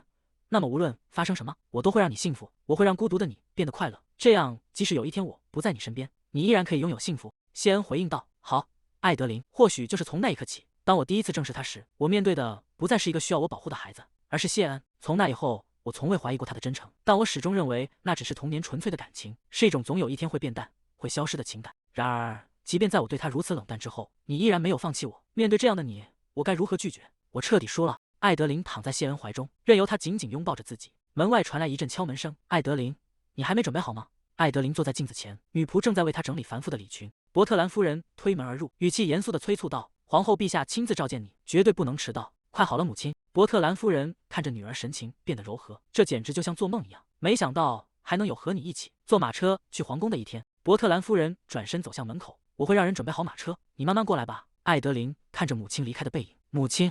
对我而言，罪恶感就像是永无止境的枷锁，因为我是一个犯下了残酷罪行的罪人。无论是对谢恩、对珍妮为夫，还是对我的家人，我做了一件无法厚着脸皮请求原谅的事。马车在街道上疾驰，车轮声回荡在空气中。我也想解释我的处境，但是如果像梦里那样，知道秘密的人会死掉，我真的无法再承受下去了。只有离开那个地方，我才能最终逃离那场噩梦。真不敢相信，自从我回来，已经过去1个多月了。等一下，艾德琳猛地睁大眼睛，仔细想来，我回到了首都，却一次噩梦都没有做过。难道说艾德琳必须死去的那个故事其实已经结束了吗？艾德琳陷入沉思。如果真是这样，那我可能设定了错误的目标。也许这个故事的结局并不是我的死亡，难道是抓住最终的反派吗？等一下，如果这不是治愈系的浪漫幻想故事，那原本的治愈情节都去哪了？艾德琳扶着额头，不，先别急着下结论。即使事实真是如此，目前的情况也不会有任何改变。无论如何，为了珍妮为夫，也为了让这个世界保持安全，我必须抓住那个魔法师。马车缓缓驶入皇宫，在那之后，也许即便这不是一个男女主角必须在一起的故事，但只要这个世界能继续存在下去，也许继续留在谢恩身边也是可以的吧。向那个一直向我告白、诉说着爱意的人坦白一切，在那一天，我可以随心所欲的在他面前展露脆弱。如果真的有那么一天，我能发自内心的对他说出我会让你幸福，那该是多么美好的一件事。但为了实现那个未来，他闭上眼睛，长舒了一口气。随后，艾德琳睁开双眼，眼神变得坚定。好了，艾德琳，首先就从抓住那个魔法师开始吧。格林温莎帝国的皇宫内，维奥拉皇后端起茶杯说道：“所以，你真的还活着，艾德琳？我竟不知道你还有这种让人大吃一惊的本事。”艾德琳端着茶杯回应道：“是的，很抱歉吓到了您。这种既视感是怎么回事？他才回来没多久，就又让我大吃一惊。我听说前几天他甚至为了保护珍妮为福而冲向刺客。”艾德琳坐在对面，心中暗自感叹：“我知道他们是老朋友，但没指望您会亲自庆祝我的归来。这种聚会总是让人感到压抑。从现在起，如果情况变得危险，不要往前冲，直接躲起来，躲在附近任何人的身后。”艾德琳有些迟疑地问道：“您是让我把别人当成挡箭牌吗？”竟然用这么温柔的表情说出这么可怕的话。维奥拉皇后点头说道：“没错，艾德琳，你必须珍惜你自己，毕竟你对我来说就像亲生女儿一样。”坐在一旁的伯特兰夫人劝道：“把皇后陛下的话记在心里吧。”艾德琳回应道：“是的，我一直很感激您的关爱。”维奥拉皇后叹了口气：“老实说，随着时间流逝，我越发觉得可惜。如果艾德琳当初嫁给我的儿子，那该多好。”艾德琳听到这话，猛地咳嗽起来。伯特兰夫人有些局促地说道：“陛下，您答应过不提那件事的。艾德琳尴尬的笑着回应道：“您过奖了，哈哈。”艾德琳在心中暗自腹诽，嫁给一个花心且心思深不可测的男人，绝对不行。而且皇子殿下不是正在和一位外国公主商谈婚事吗？维奥拉皇后叹了口气说道：“原本是那样的，直到那位公主爱上了一个叛军首领，甚至把她的王国都交给了那个男人。”维奥拉皇后继续说道：“算了，我不提那个跑掉的儿媳妇了，一想起来就让我心痛。”艾德琳拿着手帕擦拭着嘴角，没想到还有比我更过分的人，和他相比，我根本不算什么。维奥拉皇后看向艾德琳说道：“艾德琳，其实我今天找你来是有个忙想请你帮我。”艾德琳有些意外地问道：“请我帮忙？”维奥拉皇后握住艾德琳的手说道：“你愿意在建国祭期间帮埃德温找一位妻子吗？既然你是能骗过全世界的女人，我相信你看人的眼光，请留在埃德温身边，帮他选出一个人，好让他最终下定决心。你能做到的吧？”艾德琳回应道：“当然，这是我的荣幸，请交给我吧。虽然现在最好不要卷入皇室事务，但我承担不起惹恼他的后果。”维奥拉皇后微笑着说道：“哦，谢谢你，真是太可惜了。”艾德琳独自走在走廊里，整个人瘫靠在墙上，我彻底精疲力竭了，根本没人相信圣女的奇迹。谢恩走上前来问道：“艾德琳面见还顺利吗？”艾德琳低着头回应道：“不，我觉得自己老了10岁。”谢恩扶住艾德琳问道：“如果你累了，我们要回去吗？”艾德琳站直身体说道：“不，既然已经来了，走之前我想见见珍妮为夫。”一个声音从走廊尽头传来：“你见不到她的。”艾德琳看向走来的身影喊道：“皇子殿下！”埃德温走近两人说道：“除了她的丈夫，她现在谁也不见。”艾德琳惊讶地问道：“珍妮为夫吗？”埃德温微笑着回应道：“是的，他特别交代过，绝对不想见到你。”艾德琳愣在原地喊道：“是什么？珍妮为夫不想见我？等等，为什么？”埃德温看着陷入混乱的艾德琳，轻声感叹道：“她坏掉了。”艾德琳看向埃德温问道：“他受了很大的惊吓吗？毕竟亲眼看到有人在他面前被砍断了手，会有这种反应也是理所当然的。”埃德温回应道：“作为圣女，她见过比这更糟糕的事情。你真的认为她会被这种事吓到吗？”艾德琳陷入了沉思。如果真是那样的话，难道珍妮维弗也像谢恩一样生气了？因为我不顾一切地冲过去救她。艾德琳很快振作起来说道：“没关系，我也和她一样固执，我会一直等到她愿意跟我见面为止。”艾德温看着艾德琳，无奈地低声说道：“执着的女人可不讨人喜欢。”艾德琳自信地走向房门，反正这扇门迟早会打开的，因为珍妮维弗最爱我了。30分钟后，艾德琳用力拍打着紧闭的大门，喊道：“珍妮维弗，求你开开门吧，我们面对面谈谈好吗？”站在一旁的谢恩说道：“艾德琳，我10分钟后就回家了。”埃德温冷哼一声说道：“我告诉过你，他谁也不见，他连我这个皇太子都不见，你凭什么觉得自己会有所不同？”艾德琳一边继续敲门，一边说道：“看来您和珍妮维弗的关系变得很亲近了呢，殿下。”埃德温笑着回应道：“我们确实经常见面。”艾德琳叹了口气，心中暗自思忖：确实，听说他一听到袭击的消息就立刻赶了过来，看来他们真的很亲近。那是真的吗？我再是最后一次吧。艾德琳对着紧闭的房门大声喊道：“珍妮维弗，你真的打算再也不见我了吗？如果你不开门，我明天还会再来的。如果你不开门，我就不吃饭了，我会把自己饿死的。”埃德温在一旁双臂环抱，笑着说道：“哈哈，这种小孩子一样的耍赖手段是行不通的。”话音未落，房门传来了转动的声音。珍妮维弗推开门：“你怎么能说出那种话？这太卑鄙了！”艾德琳。艾德琳惊喜地喊道：“珍妮维弗！”艾德琳试探着问道：“我可以进去吗？”珍妮维弗沉默片刻，低声回应道：“可以。”房门在两人身后关上。珍妮维弗背对着伊德琳说道：“我只是身体不太舒服，想一个人待着，很抱歉让你久等了。我想是因为我一直以来积压的疲惫终于爆发了，我并不是因为生气才避开你的。”艾德琳。艾德琳看着他问道：“所以你并没有因为我而受伤吗？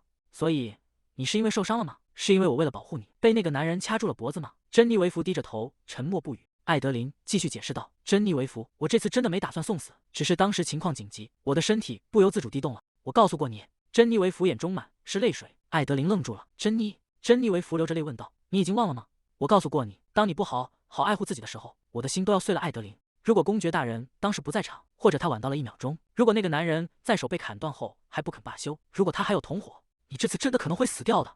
我先察觉到了袭击，而且谢恩当时就在我身边，但比起这些，当时我的身体确实是自己动起来的。珍妮维弗转过身喊道：“我很好，这种程度的攻击，我以前已经处理过很多次了。你到底知不知道女神的加护有多强大？”珍妮维弗流着泪喊道：“就算我被掐住脖子，被殴打，甚至连续几天不吃不喝，我也会很快恢复如初。”艾德琳猛地一颤，反驳道：“你怎么能说出这种话？照你这么说，只要你治好我，我也能马上恢复。”珍妮维弗大声回应道：“你怎么能拿自己和我相比？”艾德琳。艾德琳问道：“这有什么区别？”珍妮维弗捂着胸口喊道：“我本该是第一个察觉到的人，察觉到附近有人受到了黑魔法的影响。无论我是一个多么半吊子的圣女，我也至少该察觉到那种程度的异样。”艾德琳打断道：“不许说自己是半吊子。”艾德琳看着珍妮维弗，语气缓和下来：“我明白你当时一定很焦虑，如果你想哭，我会一直陪在你身边，但你绝对不能轻视你自己。珍妮维弗低着头，泪水顺着脸颊滑落。艾德琳，说实话，我也在生你的气，艾德琳，但比起那个我，更无法原谅我自己。那个男人确实是被黑魔法控制了，那本该是我能够驱散的黑魔法。前任圣女甚至不需要接触就能解除诅咒并治愈他人，但是我做不到那种事。珍妮维弗低着头说道：“因为我只是个半吊子的圣女，因为我太弱了，无论我多么努力，我都什么也做不了。”艾德琳坚定地打断道：“你可以的。”珍妮维弗抬起头，眼中含着泪水问道：“你怎么能这么肯定？就好像你无所不知一样。”艾德琳有些慌乱地回应道：“那是。”艾德琳在心中暗自纠结，因为在原著故事里你无所不能，但我不能直接这么说，这只是我的直觉，我的直觉还没错过，不是吗？艾德琳微笑着继续说道：“即便如此，如果你还是无法相信自己，感到焦虑的话，那就请相信我吧。”珍妮维弗流着泪说道：“艾德琳，你为什么能那样相信我？当没有其他人相信我的时候，甚至连我自己都无法相信自己的时候。”艾德琳回应道：“我当然相信你。”艾德琳抱住珍妮维弗，继续说道：“因为我知道我们的珍妮维弗有多么了不起。”珍妮维弗靠在艾德琳怀里。艾德琳，这个人为什么能如此始终如一？他为什么能如此坚强？从我们第一次见面直到现在，他从未改变过。一个木桶被踢翻在木地板上，里面的水泼洒了一地。一个男人愤怒地吼道：“你这个蠢货！劈柴生火这种事难道很难吗？你是想看我在大冷天被冻死吗？”珍妮维弗瘫坐在冰冷的地板上，仰头看向眼前的男人。可是你刚才只叫我去打水。男人猛地拽住珍妮维弗的长发：“你竟然还敢顶嘴！”珍妮维弗被拽得仰起头，她看向坐在不远处椅子上的女人，绝望地哭喊道：“求求你别打我，救救我母亲！这个世界从未美好过，继父总是酗酒并施加暴力，而母亲因为害怕他，对我绝望的哀求，视而不见。”木屋传出继父的怒吼：“啊！你竟然敢咬我！”继父挥舞着木棍追了出来，大声呵斥道：“给我站住！要是被我抓到，我绝对不会放过你！”珍妮维弗冲出木屋，在没过脚踝的深雪中拼命奔跑。珍妮维弗在雪地上踉跄前行。我的童年就是一场人间地狱。她体力不支，摔倒在厚重的积雪中。继父举着木棍逼近。就在这时，一片深蓝色的披风在风雪中扬起，挡在了珍妮维弗面前。珍妮维弗，克莱门特。即便是在遇见谢恩的那一刻，我也并不觉得自己获救了。谢恩勒住马绳，居高临下的看着珍妮维弗说道：“跟我走。”在那双冰冷的眼睛里，我找不到一丝情感，对他只有纯粹的恐惧。即便如此，当他要求我跟他走时，只要能不再被继父殴打，对我来说就足够了。我没有询问理由，就这样跟随谢恩离开了。跟随谢恩来到皇宫后，我成为了圣女。一个声音在珍妮维弗脑海中响起：“你在做什么，珍妮维弗？你比任何人都清楚，你根本不是真正的圣女。”即便到了现在，我也知道自己必须说出真相。我不过是一个微不足道的女孩，但在最后，那些真相却无法说出口，因为我不想再回到那个地狱，那个每天都活在恐惧中，不知道会有什么东西砸向自己的地狱。在那里，我每天都在怒吼与暴力中站立。也许有人会指责我，问我是不是仅仅为了那个理由就欺骗了全世界。是的，我确实为了那个理由出卖了良心，仅仅是为了想要像个人一样活下去。在华丽的宫廷花园里，贵族们聚在一起窃窃私语。一个女人小声议论道：“那样的女孩竟然是圣女，她看起来一点也不特别，她该不会是个骗子吧？假装成圣女，只是为了欺骗年轻的布兰卡德公爵谢恩。”珍妮维弗独自坐在凉亭下，低着头。那些充满怀疑的议论声不断传入耳中。我之所以无法反驳任何针对我的质疑，是因为沉重的罪恶感正压在我的心头。在这个世界上，如果没有圣女，世界就会被不断污染，并最终走向灭亡。圣女对这个世界来说是不可或缺的存在，只有圣女才能拯救我们。像我这样的人，根本不可能成为那样伟大的人物。如果真正的圣女因为我而无法被找到，该怎么办？如果我仅仅为了自己的贪欲，就让整个世界陷入危机，该怎么办？我现在应该说出真相吗？珍妮维弗死死攥住自己的裙角。不，如果说了，我就必须回到那个地方去。可是，如果真正的圣女因为我的阻碍而无法拯救世界呢？珍妮维弗深吸一口气，颤抖着开口说道：“我不是圣女。”就在这时，一个清脆的声音打断了他：“很高兴见到你，你就是珍妮维弗吧？我是艾德琳·伯特兰侯爵的女儿。”艾德琳微微躬身行礼，向高贵的圣女大人致以问候。珍妮维弗仰起头，看着眼前这位充满朝气的少女。从那天起，一切都改变了。艾德琳几乎每天都会邀请我前往伯特兰庄园，我们一起享用温暖而舒适的餐点。在那里，我再也不必在恐惧中站立。艾德琳向我展示了一个我从未梦见过的新世界，这是我来到这座陌生的城市后第一次感受到的安宁。不，这应该是我整个人生中第一次感受到的平静。珍妮维弗闭上眼睛，脸上露出了由衷的微笑。艾德琳小姐是那个教会我什么是真正温暖的人。正因如此，每当想到我正在欺骗他，我的心就感到无比沉重。珍妮维弗看向艾德琳问道：“艾德琳小姐，你为什么对我这么好？”艾德琳露出灿烂的笑容，回应道：“是因为你太可爱了吗？”珍妮维弗低下头，我不知道该如何报答这份恩情。其实我不能再继续欺骗一个对我如此温柔的人了，哪怕是对我这样的人。快告诉他你不是圣女，珍妮维弗。艾德琳看着珍妮维弗说道：“你从未欠过我什么，只要你过得幸福，我就心满意足了。”珍妮维弗看着艾德琳，可我却一直在厚颜无耻地接受着这一切。艾德琳微笑着看向珍妮维弗说道：“你可以尽情追求你想要的幸福，珍妮维弗，因为只有你幸福了，我才会感到快乐。”珍妮维弗看着眼前的艾德琳，艾德琳小姐。珍妮维弗的手死死攥住裙摆，我该怎么办？我不想让她失望，我用这些微不足道的借口包裹住了我那卑鄙的自私。没错，还是保持沉默吧。我不想失去艾德琳小姐，只要我小心行事，只要我保持沉默，不让任何人发现，一切都会没事的。然而，考虑到公众的评价，我本不该那样做，因为我的存在，艾德琳小姐卷入了一场恶毒的丑闻。在华丽的宴会厅内，贵族们聚在一起，交头接耳。就是那个女孩吧？那个迷惑了布兰卡德年轻公爵的女人。我听说她根本不是什么圣女，只是公爵的情妇罢了。伯特兰小姐那么疼爱她，她却抢走了伯特兰小姐的未婚夫。可怜的伯特兰小姐！珍妮维弗端着酒杯的手在颤抖。我竟然让如此温暖对待我的人背负了这样的丑闻。但如果我就这样离开，如果我离开这里，我就必须回到那个家，我宁愿死也不想回去。所以，我该怎么办？我竟然如此自私，真是肮脏。没错，我真的是一个自私又肮脏的人。就在我连自己都厌恶透顶的时候，那个救了我的人出现了。艾德琳快步走上前，对着正在议论的贵族们问道：“你刚才说什么？”那些贵族被吓了一跳，惊呼道：“哦，伯特兰小姐！”在那一刻，站出来保护我的正是艾德琳小姐。艾德琳面若冰霜地站在人群中。天哪！艾德琳小姐全都听到了。珍妮维弗看着艾德琳的背影，声音颤抖着说道：“啊，艾德琳小姐，事情不是那样的。”艾德琳直视着那些嚼舌根的贵族，语气坚定地说道：“谢恩和我之间没有任何问题，他与珍妮维弗之间也绝不是你们所想的那种肮脏关系。”一名贵族女子不甘心地反驳道：“可是，伯特兰小姐，你可能被一个假圣女给骗了。”艾德琳张开双臂护住珍妮维弗，珍妮维弗不是骗子，我以伯特兰的名义担保，她就是真正的圣女。那句坚定的话语仿佛成了某种契约的影子。一名贵族女子惊讶地指向前方，说道：“哦，有一股奇怪的能量。”另一人也跟着喊道：“快看那边！”原本昏暗的角落突然迸发出耀眼的光芒，将珍妮维弗与艾德琳笼罩其中。周围的贵族们纷纷停下交谈，难以置信地看着这一幕。天哪，这道光芒是……有人颤声问道：“难道是神圣之力？”就在那一刻，我的力量觉醒了，哪怕仅仅是一部分。艾德琳紧紧拥抱着珍妮维弗，她是那个总是给我理由的人，是我永恒的救赎者。无论是过去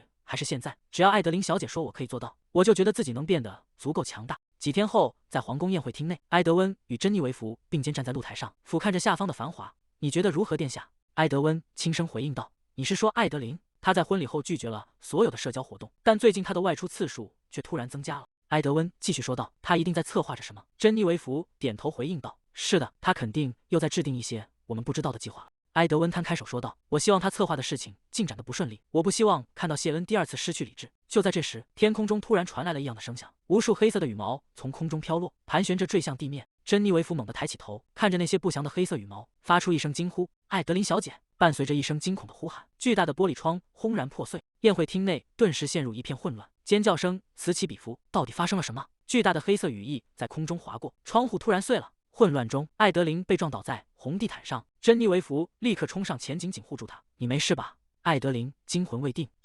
珍妮维弗，这到底是怎么回事？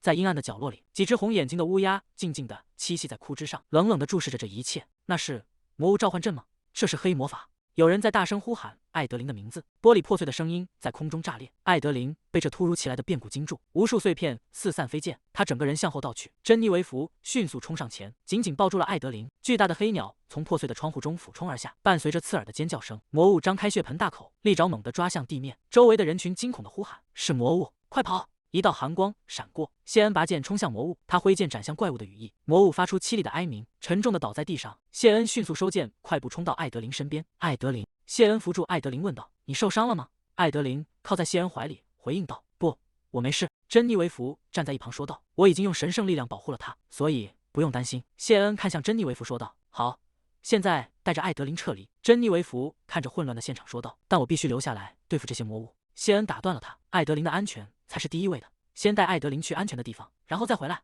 不，我自己能躲开。”所以珍妮维弗摇了摇头回应道：“不，艾德琳小姐，谢恩大人说的对，我会保护你的，请跟我来。”巨大的红色魔鸟在空中盘旋，发出刺耳的鸣叫。谢恩挥剑斩向俯冲而来的怪物，他头也不回地喊道：“快走！”珍妮维弗拉起艾德琳回应道：“好。”两人在混乱中奔跑。艾德琳回头看向那个战斗的身影：“谢恩，你绝对不能受伤。”宴会厅2楼的露台上，埃德温大声下令：“禁卫军保护贵宾，绝不能让任何一只魔物再进入皇宫。”没想到皇宫竟然会被黑魔法如此轻易的入侵。一名侍卫急匆匆地跑向他说道：“殿下，你也必须撤离了。”幸好珍妮维弗和艾德琳现在看起来很安全。珍妮维弗拉着艾德琳在走廊奔跑，一只巨大的魔鸟从高处俯冲而下，尖锐的鸣叫声划破长空。艾德琳惊恐地看着逼近的利爪，珍妮维弗大声喊道：“艾德琳小姐，等一下！”金色的神圣法阵瞬间在珍妮维弗脚下展开，强烈的圣光冲天而起，魔鸟在光芒中发出凄厉的惨叫，瞬间被净化消散，黑色羽毛在空中缓缓飘落。艾德琳看着眼前的景象，感叹道：“太厉害了，珍妮维弗，竟然一击就消灭了魔物。”珍妮维弗看着自己的手掌，回应道：“不，我的力量还远远不够。如果这是前任圣女的力量，应该能直接摧毁魔法阵并守护住这里，而不仅仅是像这样保护一个人。”远处传来凄厉的尖叫声，艾德琳和珍妮维弗同时回头看向走廊深处，魔物正源源不断的涌出来，巨大的红色召唤阵在黑暗中闪烁，无数黑影从中挣脱而出。照这样下去，整个皇宫都会陷入危险。艾德琳小姐，快躲进内殿去！珍妮维弗挡在艾德琳身前，至少我一定会保护好你。艾德琳神情变得凝重，现在的状况非常糟糕，惨叫声此起彼伏，魔鸟在宴会厅内疯狂肆虐，宾客们惊恐的四处奔逃。无论禁卫军和谢恩有多强，魔物的数量实在太多了，他们会因为体力耗尽而倒下的。在这种情况下，我不能让珍妮维弗因为我而被困在这里，这简直不可理喻。珍妮维弗看着不断涌出的魔物，竟然有术士能使用这种程度的黑魔法。艾德琳扶住珍妮维弗的肩膀，说道：“珍妮维弗，我没事的，所以快去帮谢恩吧。照这样下去，他会有危险的。”珍妮维弗迟疑地回应道：“艾德琳小姐，但是不，珍妮维弗，你打算虚弱到什么时候？如果我们继续这样下去，大家真的都会陷入危险的。”珍妮维弗回应道：“是的。”珍妮维弗站起身，金色的神圣力量在她周身爆发，巨大的法阵在半空中展开，强烈的圣光瞬间席卷了整个走廊。俯冲而来的魔鸟在光芒中化为灰烬，羽毛四散飘落。珍妮维弗大口喘着粗气，身体显得有些虚弱。然而，艾德琳走上前扶住珍妮维弗：“珍妮维弗，你的呼吸，你还好吗？保护艾德琳小姐已经是我能力的极限了，我无法满足艾德琳小姐的愿望。”艾德琳轻声说道：“谢谢你的帮助，珍妮维弗，你已经尽力了。对不起，艾德琳小姐，你信任像我这样没用的人，而我却再次让你失望了。我总是让艾德琳陷入危险，而在最关键的时刻，我却如此无能。”尖锐的鸣叫声再次响起，艾德琳猛地一惊，一只巨大的魔鸟掠过露台。艾德琳看向远处的战场，大声喊道：“谢恩！”谢恩听到呼喊，转过头，神色一变，小心！在谢恩身后，一个巨大的红色法阵凭空出现，他张开遮天蔽日的双翼，俯冲向毫无防备的谢恩。艾德琳看着这一幕，颤声说道：“不！”他不顾一切地冲上前去。珍妮维弗惊恐地大喊：“艾德琳小姐，不要！”巨大的红色魔鸟张开双翼，阴影瞬间笼罩了下方的两人。艾德琳大声呼喊道：“谢恩！”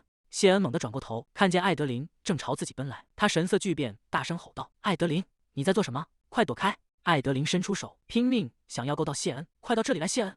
珍妮维弗看着这一幕，绝望地尖叫道：“艾德琳小姐，对我来说，这个世界从未美丽过，因为连神都背弃了我，让我的一生都充满了艰辛与苦难。即便如此，我作为圣女守护这个世界的理由，仅仅是因为你，艾德琳小姐。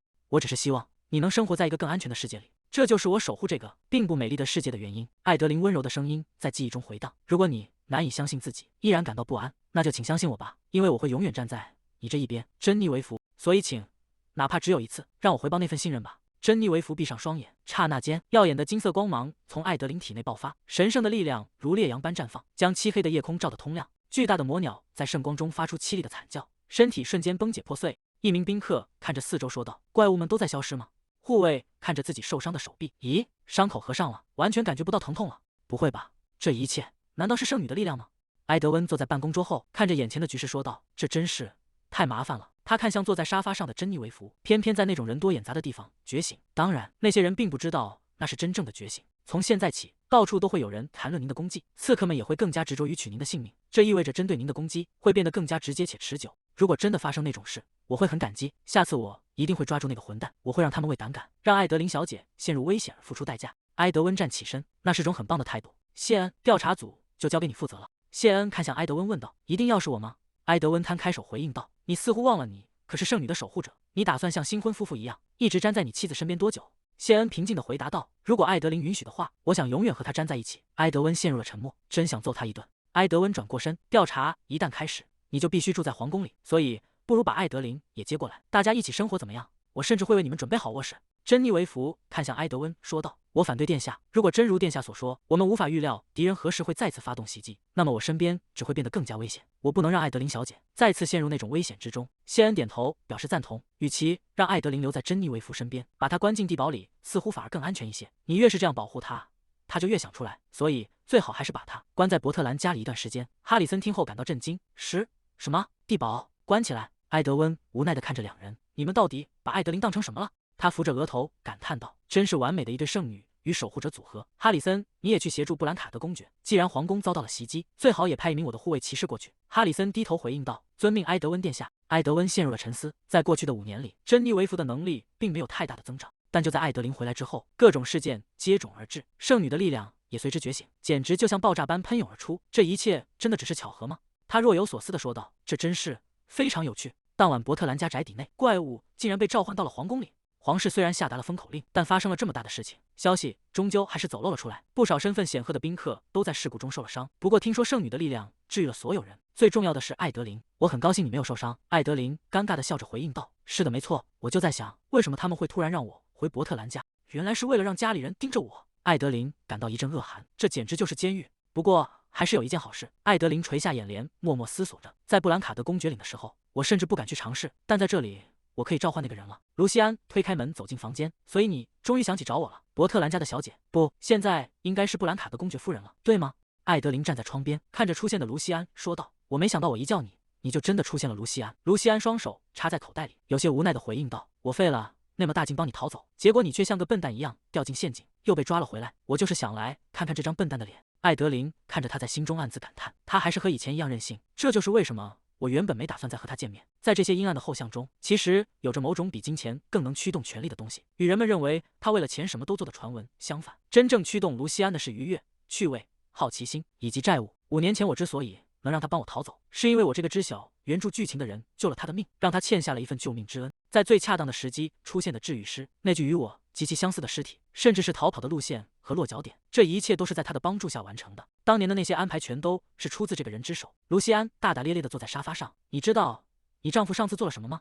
艾德琳看着那道伤痕，即便服用了麻痹药物并接受了手术，那种疼痛还是让我以为自己死定了。一看到你这张脸，我就全想起来了。他摸着脸颊上的疤痕，神情变得有些玩味。我不知道他是怎么追踪到我的行踪的，但他找上门来时，声称已经掌握了全部真相，并要求我把你交出来。最过分的是，他竟然还在我脸上留下了血印。谢恩面色阴沉地质问道：“艾德琳在哪里？”卢西安向艾德琳描述着当时的场景。你真该看看他那时候的样子，简直像个恶魔。艾德琳有些尴尬地回应道：“恶魔什么的，这也太夸张了。”所以他最后还是开口招供了。我猜是这样。艾德琳拿出一张纸条，神情变得严肃起来。无论如何，我想让你帮我找一个人。卢西安接过纸条问道：“找谁？”艾德琳若有所思地说道：“我认为到目前为止，所有的暗杀企图都是由同一个幕后黑手策划的，所以我穿梭于各个社交聚会，去见那天在教堂里的每一个人，但我还是没有找到任何可以确定为嫌疑人的人。”卢西安看着手中的信息，低声说道：“然后就发生了怪物闯入皇宫的事件。”艾德琳点了点头。所以在那天出现在教堂里的人中，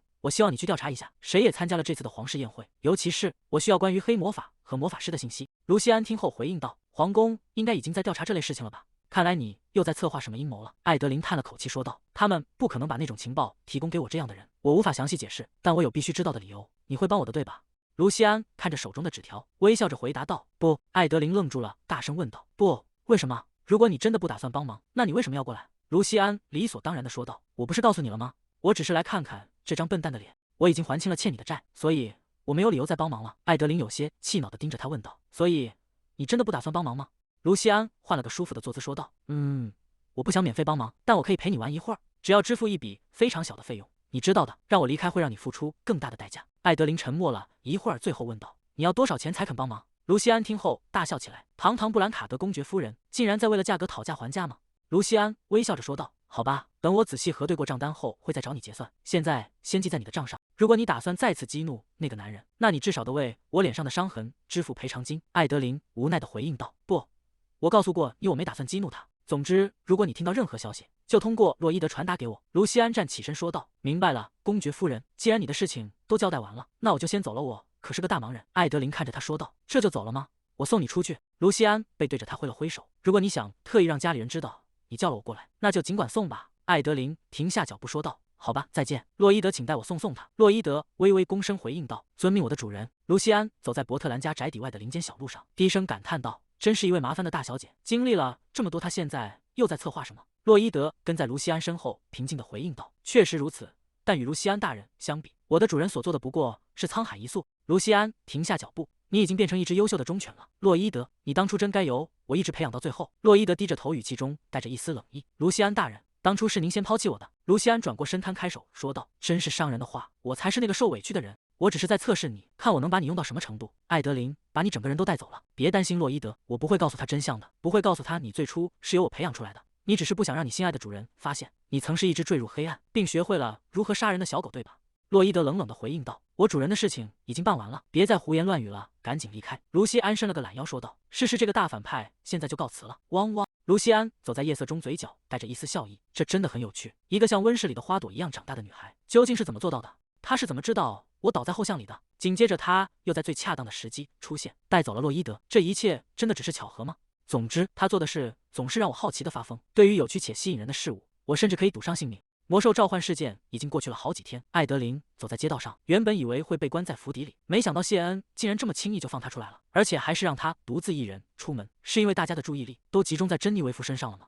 谢恩正带着帝国调查团追捕事件背后的主谋，既然卢锡安也加入了调查，应该很快就能找到线索。当然，这并不意味着他可以坐以待毙，因为一定有只有他才能做到的事情，那就是追溯原著的故事线。艾德琳回想着原著的剧情，在教堂袭击珍妮维夫的事件本不该发生，但几天前那场魔兽召唤事件却完全不同，那是小说初期就有的内容。在原著中，珍妮维夫独自击败了出现在皇宫的魔兽，并以此洗清了自己身上的所有嫌疑。这件事本该在5年前就发生，不知道为什么直到现在才出现。在原著里那次事件之后，人们改变了态度，开始友善地对待珍妮维夫，但珍妮维夫对这种虚伪的人性感到厌恶，于是抛下众人跑向了广场。从那一刻起，小说的情节开始急剧转变，因为在那个广场上，珍妮维夫第一次遇见了那个一直关注着他的术士，以此为契机，术士开始对珍妮维夫产生了一种近乎疯狂的执念。艾德琳走在街道上，没想到自己费尽心思想要避开原著剧情，现在却不得不反过来追溯它的走向，人生真是难以预料。洛伊德说今天会带来卢锡安的调查报告，距离约定的见面时间还有一会儿。艾德琳思索着，既然如此，在那之前，侍者端上甜点说道：“这是您点的餐点。”艾德琳看着眼前的红茶与蛋糕说道：“开动了。”接下来要试着遵循原著中珍妮维夫的行动轨迹。在原著里，珍妮维夫就是在离开这家咖啡馆的路上遇到了那个术士，这完全是为了调查。如果按照原著中珍妮维夫的行动轨迹走下去，或许真的能撞见那个术士。咖啡馆外传来阵阵欢笑声，一个小女孩跑向母亲喊道：“妈妈！”另一个孩子在后面追赶着喊道：“等等我！”母亲看着奔跑的孩子，叮嘱道：“哎呀，小心别摔倒了。”街道上的人们正议论纷纷，一位夫人感叹道：“天哪，这次的事件真是……”艾德琳看着窗外熙熙攘攘的人群，想到这些人全都是小说里的角色，不禁感到有些奇妙。每个人在这里究竟扮演着什么样的角色？或者说，像这种在原著中连提都没有提过的人，真的也有属于自己的角色吗？这种感觉真的很奇妙。这里已经不再仅仅是小说里的世界，而是一个对他而言如此真实的世界。艾德琳垂下眼帘，这是他必须继续生活下去的世界。洛伊德走近并喊道：“小姐！”艾德琳回过神看向来人，洛伊德。艾德琳看向洛伊德问道：“卢锡安查到什么了吗？”洛伊德站在桌边回应道：“是的，首先是关于珍妮维夫的消息。”艾德琳追问道：“珍妮维夫？”洛伊德回答道：“是的，听说她已经和丈夫一起去静养了。”艾德琳低下头思索着：“啊，这倒不是什么特别的情报，她一定累坏了，确实该好好休息。”洛伊德继续说道：“另外，他还告诉了我另一个关于术士的故事。”艾德琳抬起头问道：“是什么？”洛伊德神情认真地问道：“小姐，您听说过一个叫布鲁班王国的地方吗？”艾德琳摇了摇头说道：“布鲁班？不，我是第一次听说。”洛伊德解释道：“那是一个位于绿水帝国西边边境的小王国。布鲁班王国虽然领土狭小且多山，但凭借发达的林业和矿业，即便算不上富裕，也是个足以让百姓安居乐业的地方。然而，在14年前，布鲁班王国境内发生了一场巨大的魔法爆炸。”艾德琳听得入神，忍不住问道：“竟然发生过这种事？为什么我一点都不知道？”洛伊德看向艾德琳解释道：“那时候您还小，而且帝国并没有受到波及，当时的报纸似乎也没有大篇幅报道这件事。但布鲁班王国却因此遭受了毁灭性的打击，土地变得荒芜，树木枯萎，甚至开始出现魔兽。正因如此，布鲁班王国如今已经沦落为弱国中的弱国。”艾德琳若有所思地说道：“我明白了，一场魔法爆炸，难道那是术士造成的吗？”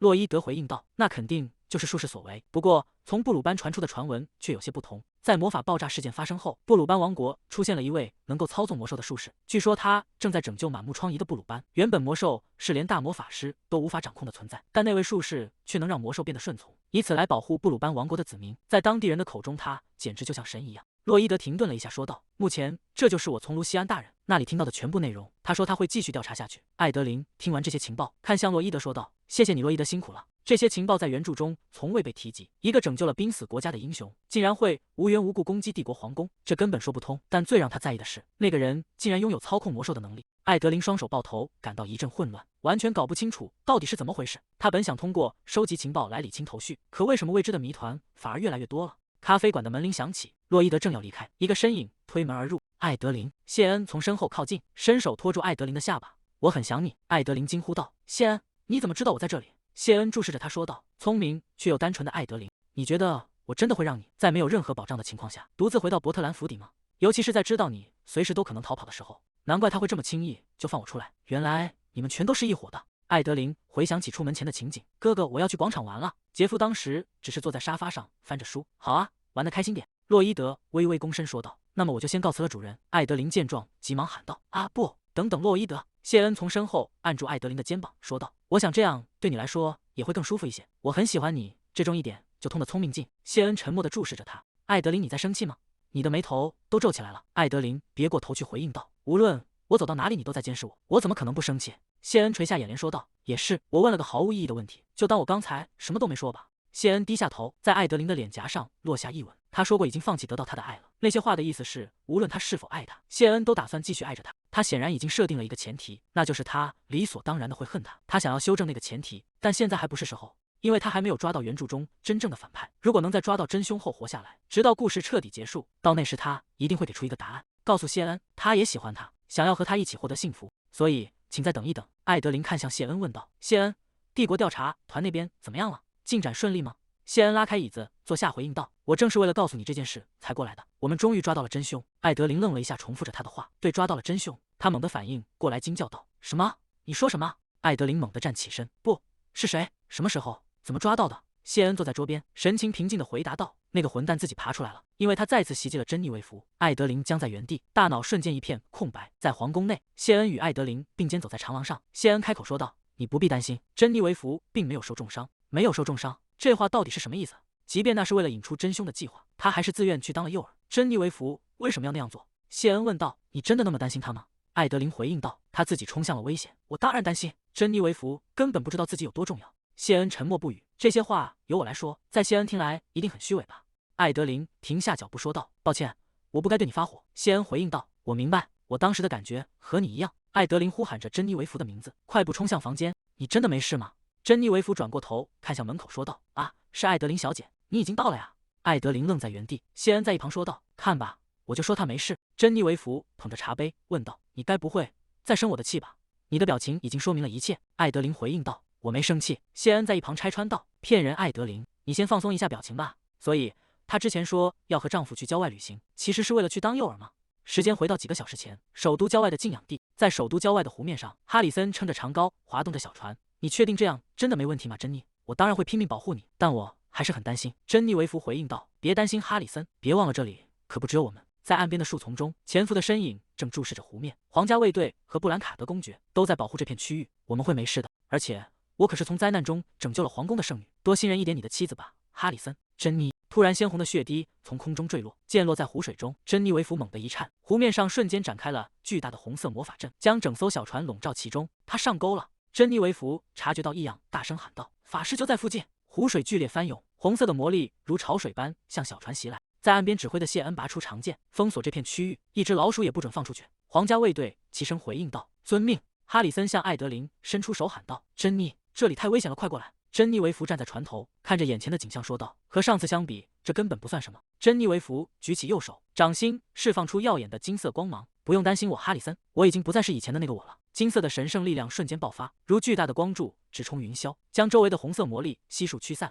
珍妮维弗发出一声惊呼，那是解除魔法后的反噬，往魔力反弹的方向搜，掘地三尺也要把它找出来。一名卫兵喊道：“谢恩大人，抓到他了！”一名红袍法师倒在地上，身上还残留着被魔法反噬的电光。就是这个法师。画面回到皇宫房间内，珍妮维弗微笑着说道：“当时的冲击确实很强，连船都晃动了。不过多亏了卫兵和谢恩大人，我一点都没有受伤，只是有点可惜，没能把你正式介绍给我的丈夫。他当时回撤的太快了，还说什么圣女不该以身犯险之类的话，他竟然一点反省的意思都没有。”珍妮维弗笑着说道：“下次我一定会介绍你们认识的。真的不用担心，艾德琳小姐，我完全没事。你变得更强大了，珍妮维弗，我真的很担心你。看到你平安无事，真是太好了。”“是的，艾德琳小姐。”艾德琳问道。“那么凶手是谁？”谢恩站在房间中央回应道：“是教会内部的人，一个学会了黑魔法的祭司。如果不是因为太恶心，这听起来简直像个笑话。”艾德琳不解地问道：“祭司为什么要杀圣女？”谢恩解释道：“这是教会与皇权之间的权力斗争。虽然圣女名义上受皇室管辖，但教皇非常宠爱她。如果珍妮维弗成为下一任教皇，教会担心最终会彻底落入皇室的掌控之中，这是一个烂摊子。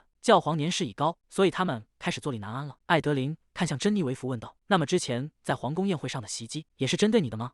谢恩回应道：“虽然还需要进一步确认，但我们怀疑那是对圣女和皇室的警告。如果贵族在袭击中伤亡，而皇宫又无法处理危机，民众就会转而支持教会。”艾德琳厌恶地说道：“真是太卑鄙了！认真的吗？”珍妮维弗看向艾德琳说道：“不过现在没必要担心了，我们抓住了真凶，一切都结束了。”结束了。在原著中，他们也抓住了引发骚乱的法师，事件得到解决，故事以幸福的结局告终。虽然到达这里的过程和主角们的路径与原著大不相同，但最终我们还是得出了和原著相同的结论。所以，也许真的都结束了。如果那是真的，那么也许我终于从原著中解脱了吗？既定的故事已经结束，每个角色都摆脱了剧本中的命运，去过属于他们自己的生活了。珍妮维弗走在属于他自己的道路上，哈里森陪伴在他的身边，谢恩也走在属于他的道路上，而我艾德琳也走在属于我的道路上。泪水顺着艾德琳的脸颊滑落，坠入黑暗的深渊。这一切真的结束了吗？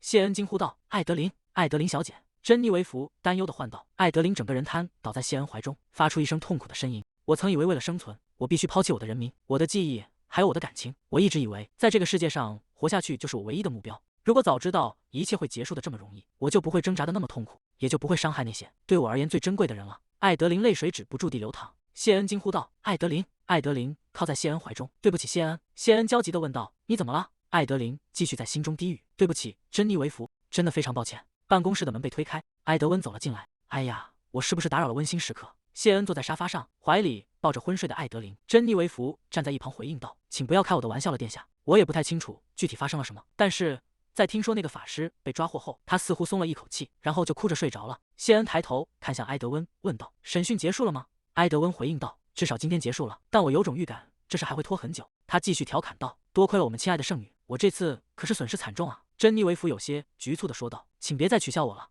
埃德温收起笑容，陷入了沉思。虽然是那样没错，但是真正的麻烦在于他的证词漏洞百出。他承认袭击了圣女，但声称自己是受人指使。可奇怪的是，他说自己对那个指使者的记忆非常模糊。不仅如此，他完全否认参与了之前的魔物召唤事件。珍妮维弗回应道：“关于第二点，确实很有可能。我在湖面上感受到的魔力，远比上次事件要弱得多。如果他当时承受了那种程度的魔法反噬，在你消灭魔物的时候，他早就已经没命了。我们不能掉以轻心。”他转过身，看着依然在谢恩怀中沉睡的艾德琳。埃德温低声说道：“策划这一切的真正幕后黑手，恐怕还躲在某个角落里。”